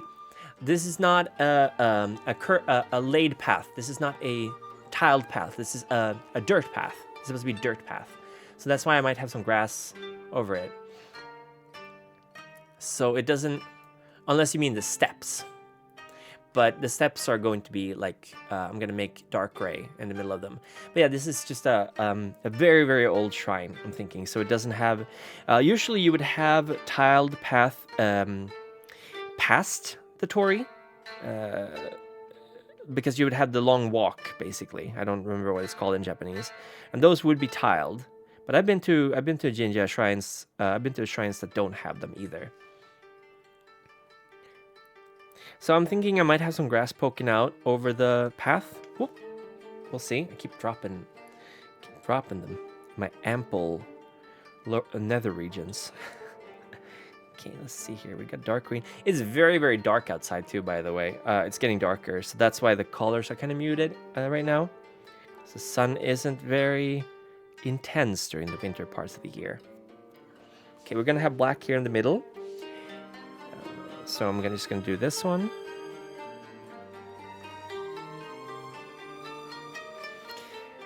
But I mean, I there's good and bad stuff happening online. I generally think that kids should not be allowed on any form of social media platform until they're 16 at least. And it should be with parent supervision. Sorry. I'm sorry you are flustered by my ample nether regions. My nether's itchy. Itchy. Goshujin wa itchy. Getting dark at 2:30 p.m. Yes.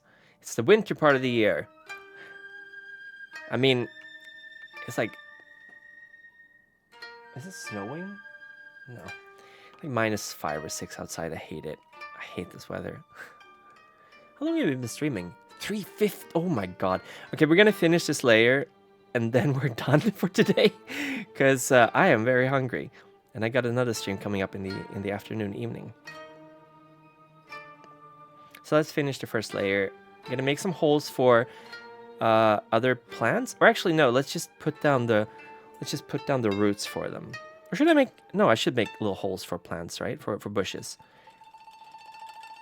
13 plus with supervision, 16 plus without sounds good to me. Then the parent has an insight of the type of kids they associate with. Yes, absolutely. And I think things like what was I gonna say? Things like what's it called? Snapchat? Toxic. Very, very toxic. The entire idea of the platform is like sending nudes. I'm pretty sure that Snapchat was invented to send nudes that would be automatically deleted. If not, at least that's what it was being used for a long time. And then people realized you could screen cap them. But like Snapchat is bad for children. It's very bad. TikTok too, I think. But I tend to not be very judgmental. But software coming out of China, including Arknights, which I know I'm playing, I by default I don't trust Chinese software. I'm sorry, I don't. I don't like TikTok. I certainly would never put any personal information on there, and they're already profiled me enough to show me stuff that I don't want to see. Snapchat is the worst. I agree. Okay, let's go with the black here. So we're putting blacks inside.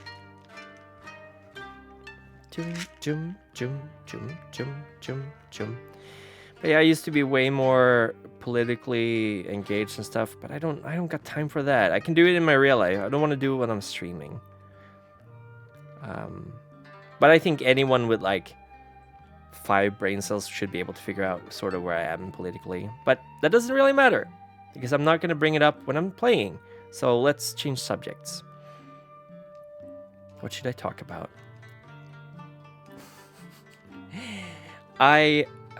God, there's just something about the art style of Freeran that really vibes with me. It has to be the mouths. It has to be how they do mouths, which is also a very difficult word for me to pronounce. Mouths. Let's talk about gun reform. Then they started sending notifications that the other person took a screenshot of something. Yeah, exactly. Yeah, they're so close to the government. Exactly.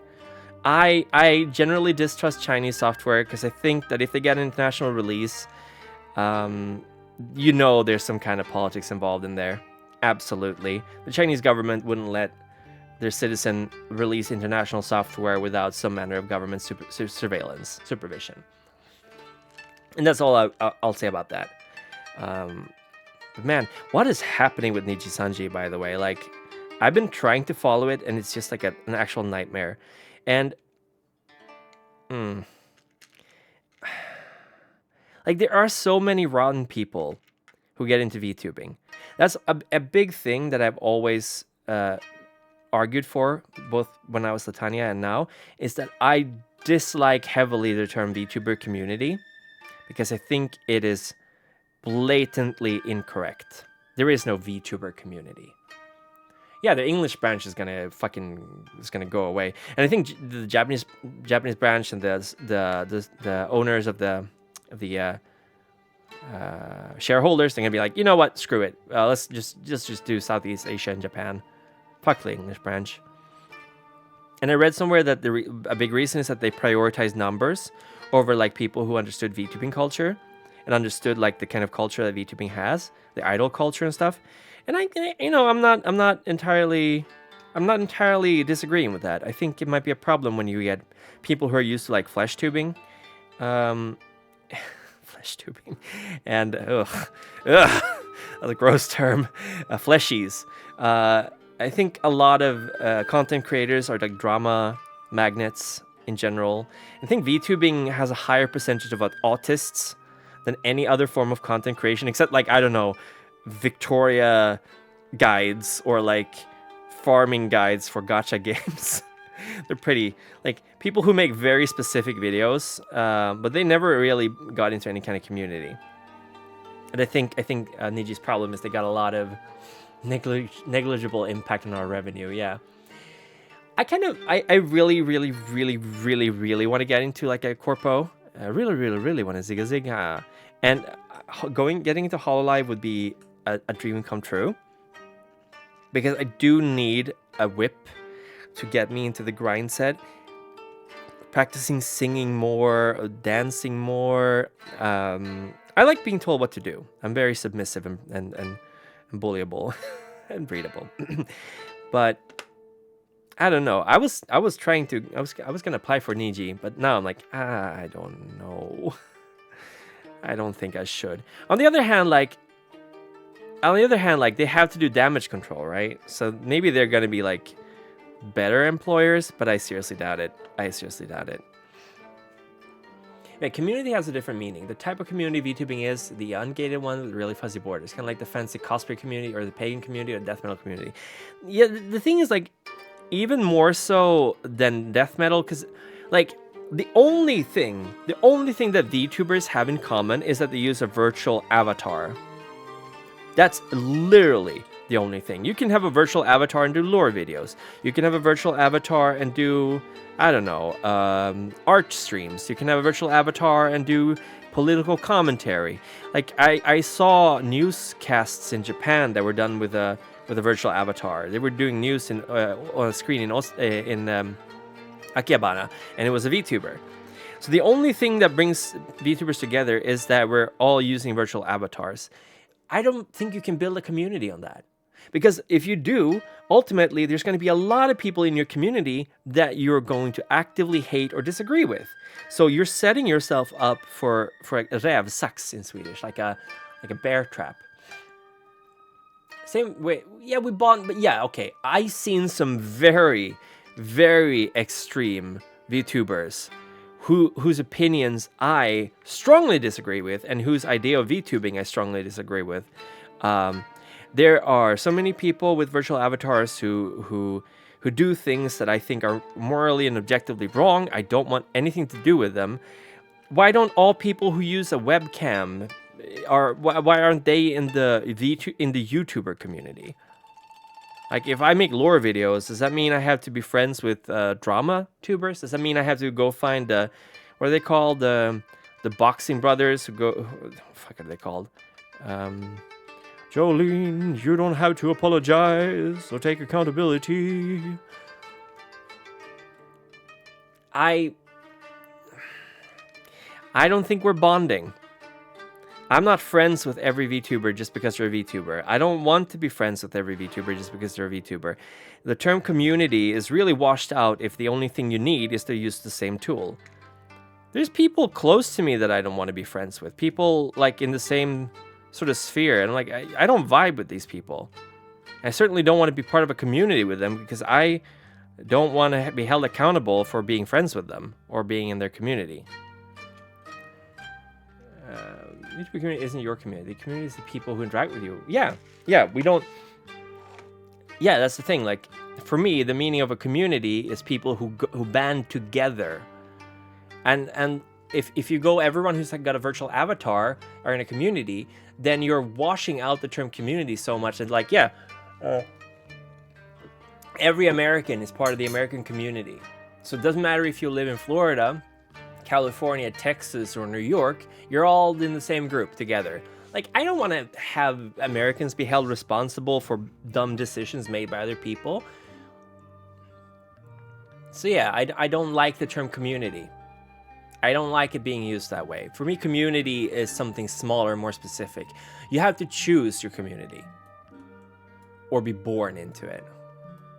Yeah, we have our own communities. We have our viewers. We have people we chat with. Like, it's not, like, yeah. My Discord is my community, for sure. And then I got a couple of Discords I'm on that I'm also part of as a community. I consider a Discord server roughly a community, right? Or if you go to a certain forum, that might be a community.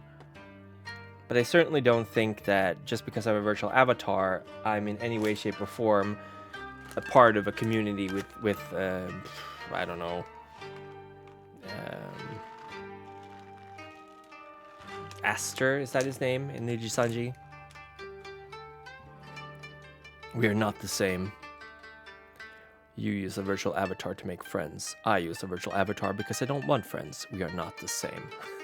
There might not be a Sweden community in Sweden, but there certainly are communities in Sweden this far who flock together just because they're Swedes abroad. Yeah, but that's yes, but they don't have to. It's about if you flock together. There are many communities within VTubing. There is not a VTuber community. There's not a VTuber community that you're automatically part of just because because you can live outside of Sweden. You can be Swedish diaspora and just not ever hang out with Swedes. You don't got to. You're not automatically forced to hang with people of your own nationality just because you're outside of Sweden. In fact, I would not to. I would choose not to. I would rather naturalize and become a bit more of the culture of the country that I'm in than hanging with people from my homeland that I left. I mean, if I have that freedom. So, how many VTubers are there? There's gonna be like easily over 10,000 at this point, right? Like, have you checked everyone? Do you agree with all their views and opinions? Do you feel safe around them? Do you feel like you have a lot in common? There's some pretty offensive VTubers out there, both of all colors. So I don't know. I feel like it's a bit of a daring move to say that that it's the VTuber community.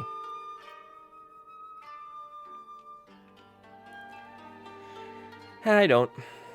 I certainly don't. Maybe that's why I'm really bad at growing. Because I don't actively seek out other people like me, or who has something in common with me. But I also don't necessarily. I'm not VTubing to make friends. I'll make that. I'm not VTubing as a form of socializing. I don't have the desire to make friends. The ones I do have as friends tend to get used to the fact that I don't talk with them for months on end. I sometimes forget they exist. And if they don't like that, they don't have to be friends with me. I'm not going to force them. I have very little social need to interact with other people. Should this be black or gray? Let's just keep it gray for now. Community isn't a group of friends. It's a group of people with something in common who band together. And I don't want to... Like, how vague can you make a community? VTubing is a tool. Can you say... can you say the Facebook community? We're all using Facebook, right? We all have profile pictures on Facebook. Are we part of the Facebook community? Are we? Are we part of the Twitter community? The Zitter community? Like, are we part of the Windows community because we're using Windows? I don't know, like, where do you draw the line? Without having the term mean literally nothing. Yeah. Well, I mean, then where do you draw the line? If the majority of people you interact with use VTubing models, then I guess you're only interacting with your community. But, like, I don't know. I'm part of the shitter community because I take fat dumps every day. Yeah, exactly. Same here. Big, fat, stinking loads. Linus is the minority that interacts. Yeah, but, like, okay. So, then what does community mean? What is a sense of community? There's a phrase that says a sense of community. I don't have a sense of community with people who use Windows. When I was using Linux, I didn't go out of my way to be like, yeah, Linux, bro, stick together, whoa. It's like, how do you define a community without it basically just meaning we're similar? Because if that's the meaning of community, then yeah, I guess I'm a member of the Earth community. We're a minority. There's probably more life in the universe, right? I don't know. It's a reductive. Ooh, hold on there. The iron. Did I unplug it? Did it unplug itself? Did it turn itself off? Hold on. Is it iron? Oh, it's warm. Okay, it's warm. But it's not warm enough. Let's unplug that for a little while. Didn't know you mean Windows or the. I meant the OS. I meant the operating system. It's okay. I think we just disagree on the importance of or the meaning of community. For me, community is a group of people that band together out of a shared interest of interacting with each other, not because they're similar to each other. That's just my way of looking at community. Also, hi Sergey, how you doing? I guess I'm also kind of allergic to the idea that I'm supposed to be part of something just because I share similarities with others. Like, there's plenty of Swedish people that I absolutely disagree with, and I dislike them, actively dislike them. Just because we're Swedish doesn't mean we have much in common, I guess. Okay, let's give the bushes a little nice brown here. Let's put out flowers. Let's make some flowers in the grass, right? These are the stems or the bodies of the wood.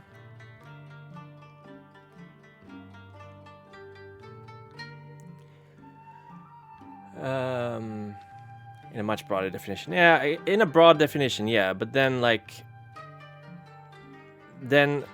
my initial point is I don't like people referring to the VTuber community and speaking for the VTuber community when the VTuber community is a massive body of people with very different ideas of what VTubing is. It would be like me going online and be like, as a Swedish person, this is what Swedes think. Like, yeah, I can say that, but that doesn't necessarily mean it's true because it's a big group of people. So whenever people say, oh, we don't want this in our community, I've seen a lot of call posts like, as part of the VTuber community, I'm like, no. You're speaking for your part of VTubing. You are no authority on what it should be permitted and should not be permitted in the VTubing community because you're not a fucking authority, right? A lot of it was like call-up posts of people's behavior, like, I don't want horny lewd tubers in VTubing. It's a scene. Excuse me, my favorite VTuber, yeah. The VTuber community has always tried on whatever. No, almost everyone I know doesn't. Yeah, that's the thing. Like, a lot of people would make these... That's my gripe with it. That's absolutely what I don't like, when people make those kind of blanket statements. They have no fucking idea what they're talking about. So, let's put out some grass here. I'm going to make some grass go out on the path. Boop. It's gonna be pretty cool. We're gonna do 2 layers, glue them together, and see how it turns out. That's what we're gonna do. What time is it? How long have I been streaming? 3 hours 34. Oh god, we're so close to 4 hours again. Why do I keep streaming for so long? Let's put some... Okay, good. Let's put some grass by the stair. Well, kind of here.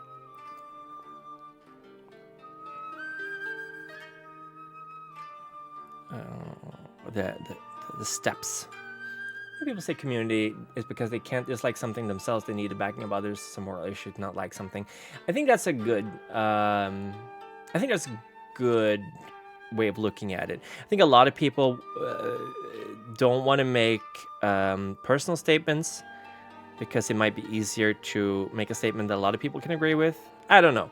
I think it's more of a term. The term is just being thrown around a lot. It kind of lost its meaning. I need to bring back hating. Nah. I think if you dislike something, just don't interact with it. Just unfollow, just block the term. That's how I feel about it. I can't get emotionally involved in online issues all the time anymore. I'm too old. Yeah, Sergey. Stop it. You're teetering very close to the edge of what I think is okay on this stream.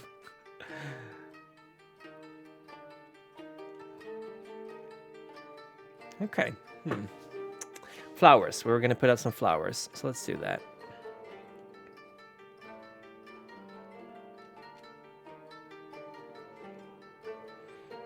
Boom, boom, boom, boom, boom, boom, boom. I absolutely agree, though, that everyone watching my stream is part of my like is entering into my community, like my VTubing community.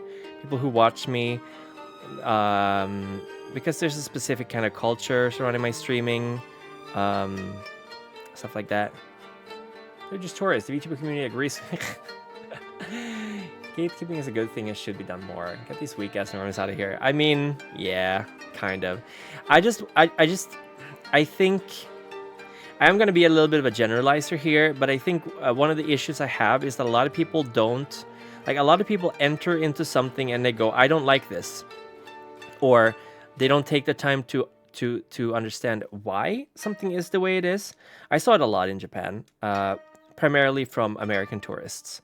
It was like, why do people stand on this side in the metro, in the escalator? The Americans were never standing on the right side. And I know they're American because I could hear them talking. I know I sound American, but I mean, do you have any soy sauce? Arigato! Like, it's very... it's very easy to hear an American accent trying to speak Japanese. Arigato gozaimasu! Like, why do people stand in the queue like they do? Why do people shop the way they do? Why do they use coins the way they do? Like, there's a reason for everything. You don't have to necessarily think that the reason is good, but you should stop and be like, okay, why do people do this? Why are people like this? Why are VTubing like this? And if you feel like I don't want to be part of this community, you don't have to. Or I don't want to be part of this, you don't have to. But that's the thing too. Like, a lot of VTubing, I was talking with a friend recently. A lot of VTubing is very sexualized. It's very like, it's very inspired by anime and manga. And anime and manga can have some pretty wacky ideas on sex and gender and stuff like that. And a lot of that is going to be in the community. You don't have to like that. You don't have to do that, because you do whatever the frick you want. But a lot of people are going to do it. A lot of people are going to be into anime manga. And it's like, if you can be at peace with that, that's good. If you can't, you don't have to be. But a lot of people you interact with are probably going to be that. Or at least use it as an outlet and be like, I want to be slutty because I can't be that on my normal daily life. So I'm going to be it online. And I will do it behind the safety of an avatar, a virtual avatar. And I think that's fine because you're not hurting anyone. I know in Spanish I got slight buff in JP pronunciations. Doesn't sound embarrassing. Enter if you don't fit in, leave. Yeah, there's so many communities you can join. There's so many things you can be interested in, and there's plenty of VTubers who don't engage in that kind of stuff. But if you get into a fandom and you go like, oh, but that's also a thing like Warhammer. I'm very well aware of a lot of the kind of fans who are into Warhammer and Warhammer 40k. I'm not particularly well sold on a lot of the ideas. I think the setting is ridiculous. It is literally a satire, like Starship Troopers. But there are people who will take it face value. And I don't agree with that. Does that mean I'm gonna not like Warhammer 40k? I mean, if the company itself started selling to them, maybe I'd be like, okay, you know what? They're pandering to the kind of fans that I don't like, so I'll stop supporting them. But, which I guess sort of they do, I don't know. But I'm not going to be like, actually, Warhammer shouldn't be about this. It should be about this. Like, whatever. I don't know. There's better fights to win, I think. There's more fights there are other fights to be had in better arenas. I don't know. But yeah, I mean, you will absolutely find a lot of queer, LGBTQ individuals, LGBTQI plus in VTubing, because it is an outlet where you can literally present yourself the way you want to be perceived.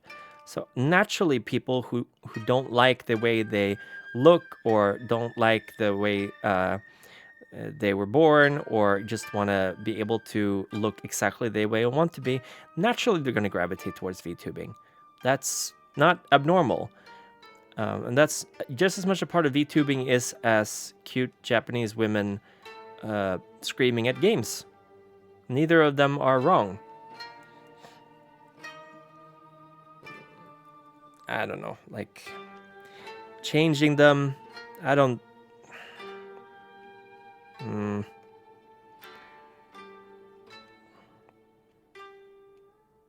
I think you can be a positive force for change without fighting. I want to have a community that's welcoming and kind and doesn't do mean things and doesn't call people horrible things. I don't have to necessarily, like, I don't have to hold up a torch and be like, let's change all of this. I can just be like, here, in my part of this, this is how it is. We can also have this. And then over time, maybe more people will be like, yeah, I like that. And they will gravitate towards my community. I don't know if I have the energy to want to change other people online. I feel like that's counterproductive. I don't think that's doable. And I think it's going to cause a lot of grief. And I think there are other things more important in real world to change before we do that. I don't know. I don't want to be dismissive, but it's just, I don't vibe like that.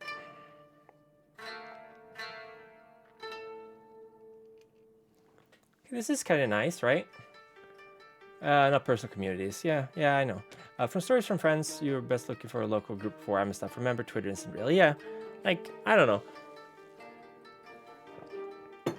I'll just talk about Warhammer the way I want to talk about it.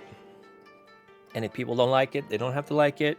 I'm not here to convince other people that my way of looking at Warhammer is right. I'm here to enjoy Warhammer the way I want to enjoy Warhammer. It's all about me.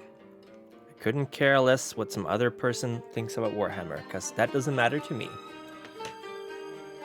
Okay, should we have one more color? We should have a bright. Let's go honey yellow. Go honey yellow. Let's have some flowers like honey yellow too.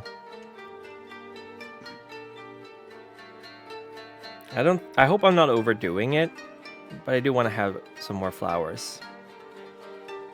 I would need some more rich flowers, because the purple is very dark. I can barely see it now because it's so dark outside.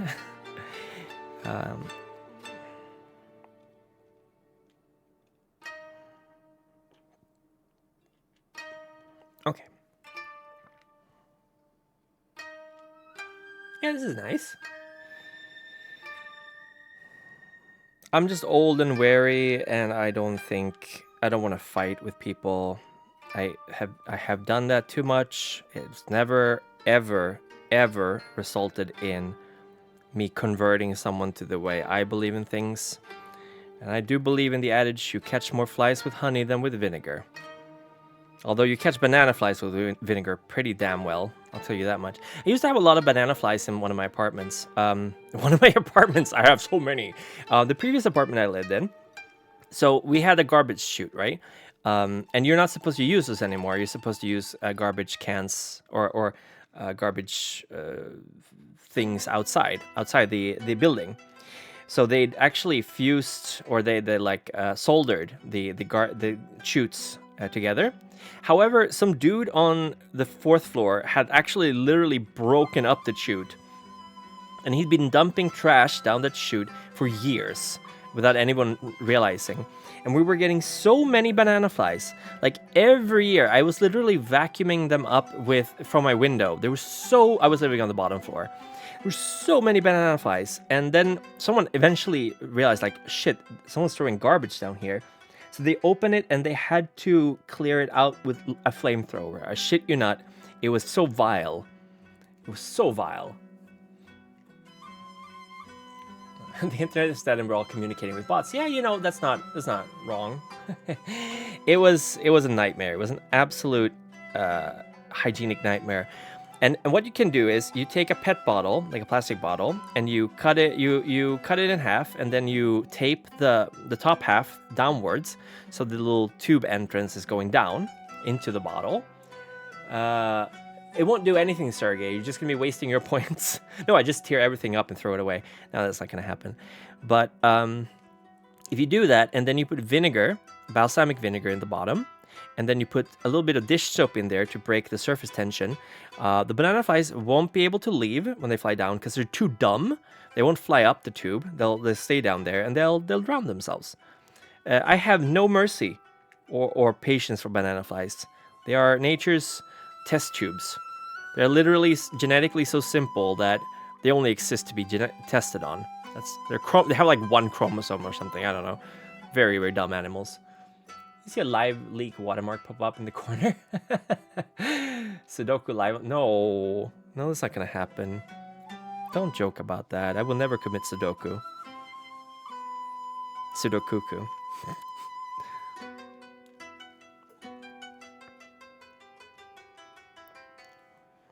This is looking okay, right?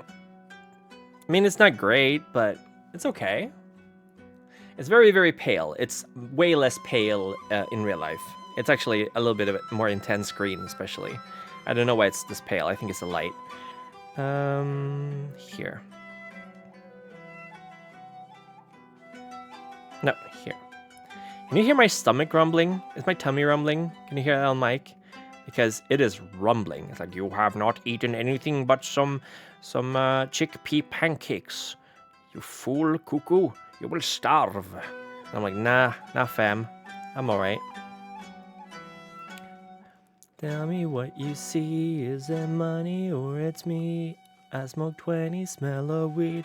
Got the honeys in my V. They be like, Kuku, won't you be my day, baby daddy? I'm like, yeah. I got robins on my jeans. You see the wings on every pair. If somebody got a problem, we can meet up anywhere. And I'm like, yeah, she fine. Wonder if she'll be mine. She walked past that play, rewind to watch that as one more time. And I got this on lock. Okay, that's enough flowers, I think. So now we gotta iron this part too. Let's do this, actually. Let's make this and this, because having them out loose like that isn't gonna work that well. I'm like 80% sure you wouldn't eat the beads, but just in case, don't eat the beads. I've been saying commit Sudoku that I forgot Sudoku is, and I thought it was Seppuku. You can hear don't eat the beads. I need to skim through your stream to find faces that are distinctive. Scale down. Hey, no, don't do that. Don't do that. Okay, so now we're gonna iron this, and I think yes, this is fine. I'm pretty sure this is fine. Let's just put this on top of it. Let's just see. No, in fact, this is wrong. Whew. Oh, yeah, yeah. Oh my goodness. This would have been really bad. I don't want to play Sudoku. I love Sudoku. It's fun. I actually prefer Sudoku over crosswords. It's more my kind of game. Yeah, these were not correct. The boy is not right. Thanks, Dad. It's me, Stevo. Hello. Okay, there we go. Oh man, my stomach is very, very... Kakuro. I never played Kakuro. What is that? So many weird, fun Japanese games out there. I like Go. I used to play a lot of Go. I like to mahjong too. I play a lot of mahjong when I go to bed. Okay, time to iron. Okay, and we're gonna turn on the iron. Iron. Okay, here we go.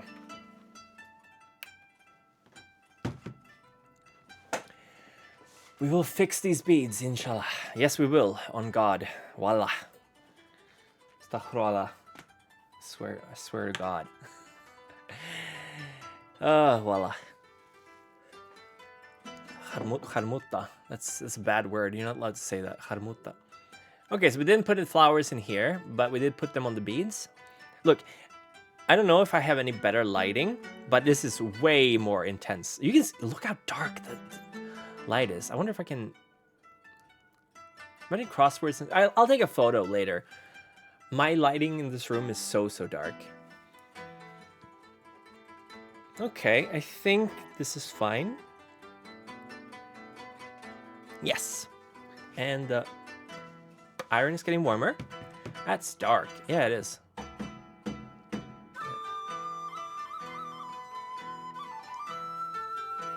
I don't think this is a shakuhachi, actually. I think this is another shinobu, maybe. Shinobu, maybe. Shinobu.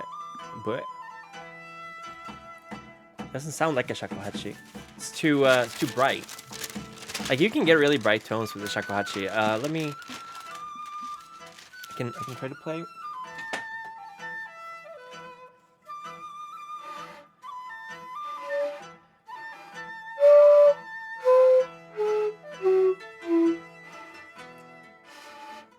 Sorry, it's hard to get the lower notes.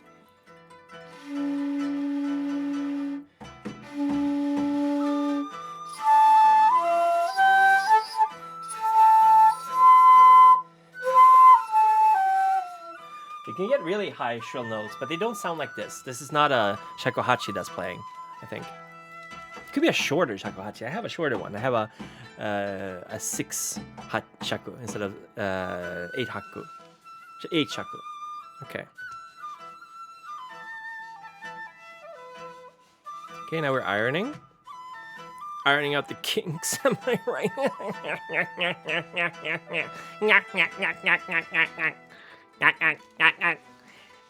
Morse Attack. Literally the best movie that Tim Burton ever made.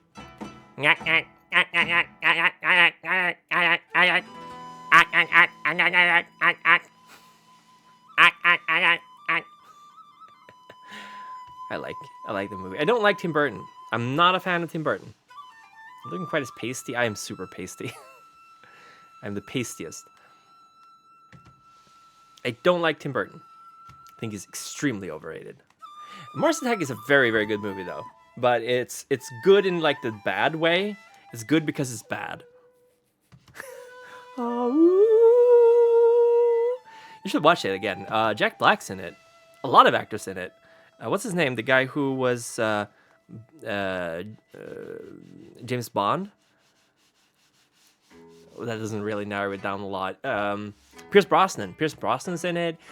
Nicolas Cage is... No, not Nicolas Cage. Jack Nicholson. Jack Nicholson is in it.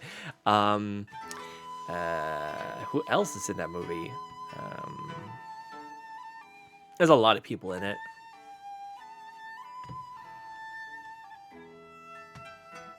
Nicolas Cage.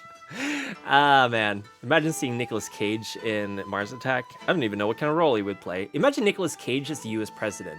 Imagine Nicolas Cage playing a serious role. I could never see that happening.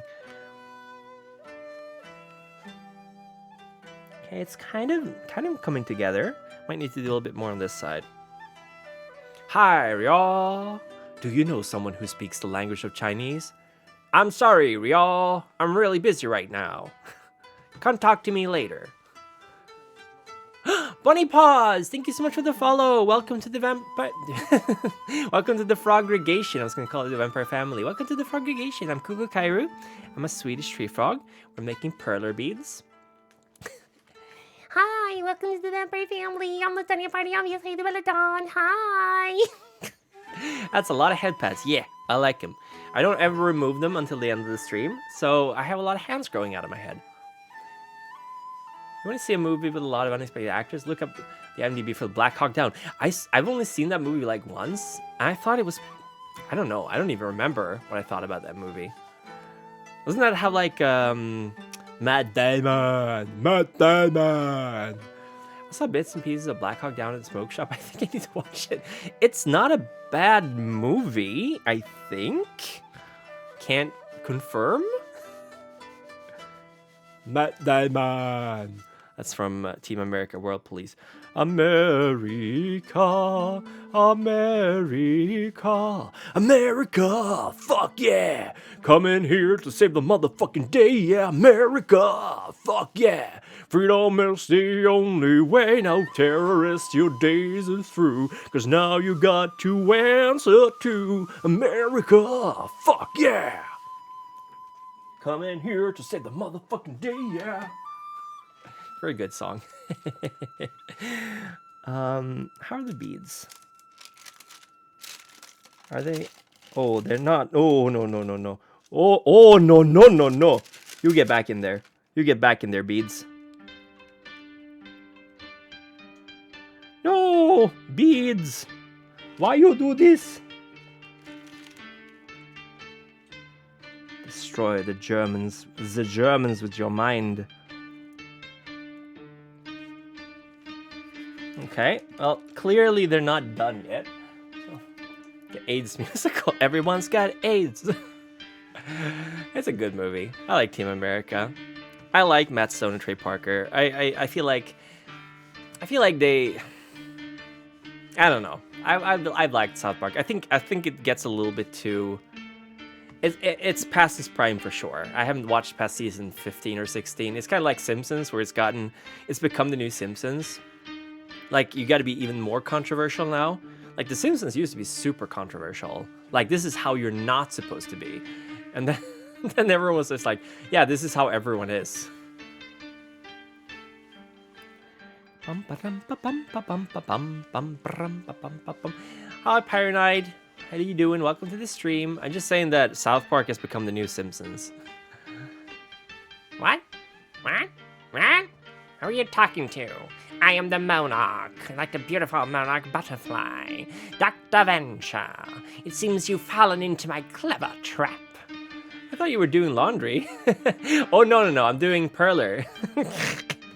I mean, I'm not blaming you. I'm using an iron. These are Perler beads, little plastic beads, and I'm kind of making this scene that I made in voxels up here, but I'm making it a little bit more detailed. I'm doing it in 3D, so I'm like melting the beads so they stick together a little bit, which they refuse to do here for some reason, which I'm not a fan of. I'm getting a little bit upset. Okay, let's so glad Venture Brothers and Metalocalypse got a movie to have an actual ending. Yeah, I haven't watched the last season of Venture Brothers. I haven't seen a movie. I think the last I saw was when the first hiatus went on, when they had like the fly women at the end, which was really funny. But I do really like Venture Brothers. I think it's probably one of the funniest. They did get an ending, right? Probably one of our funniest modern. Oh, come on! You stinky little...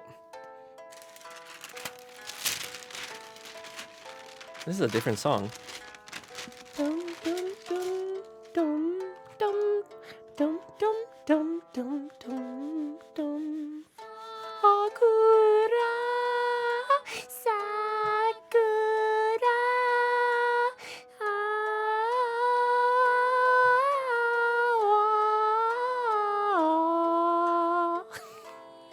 I don't know the lyrics.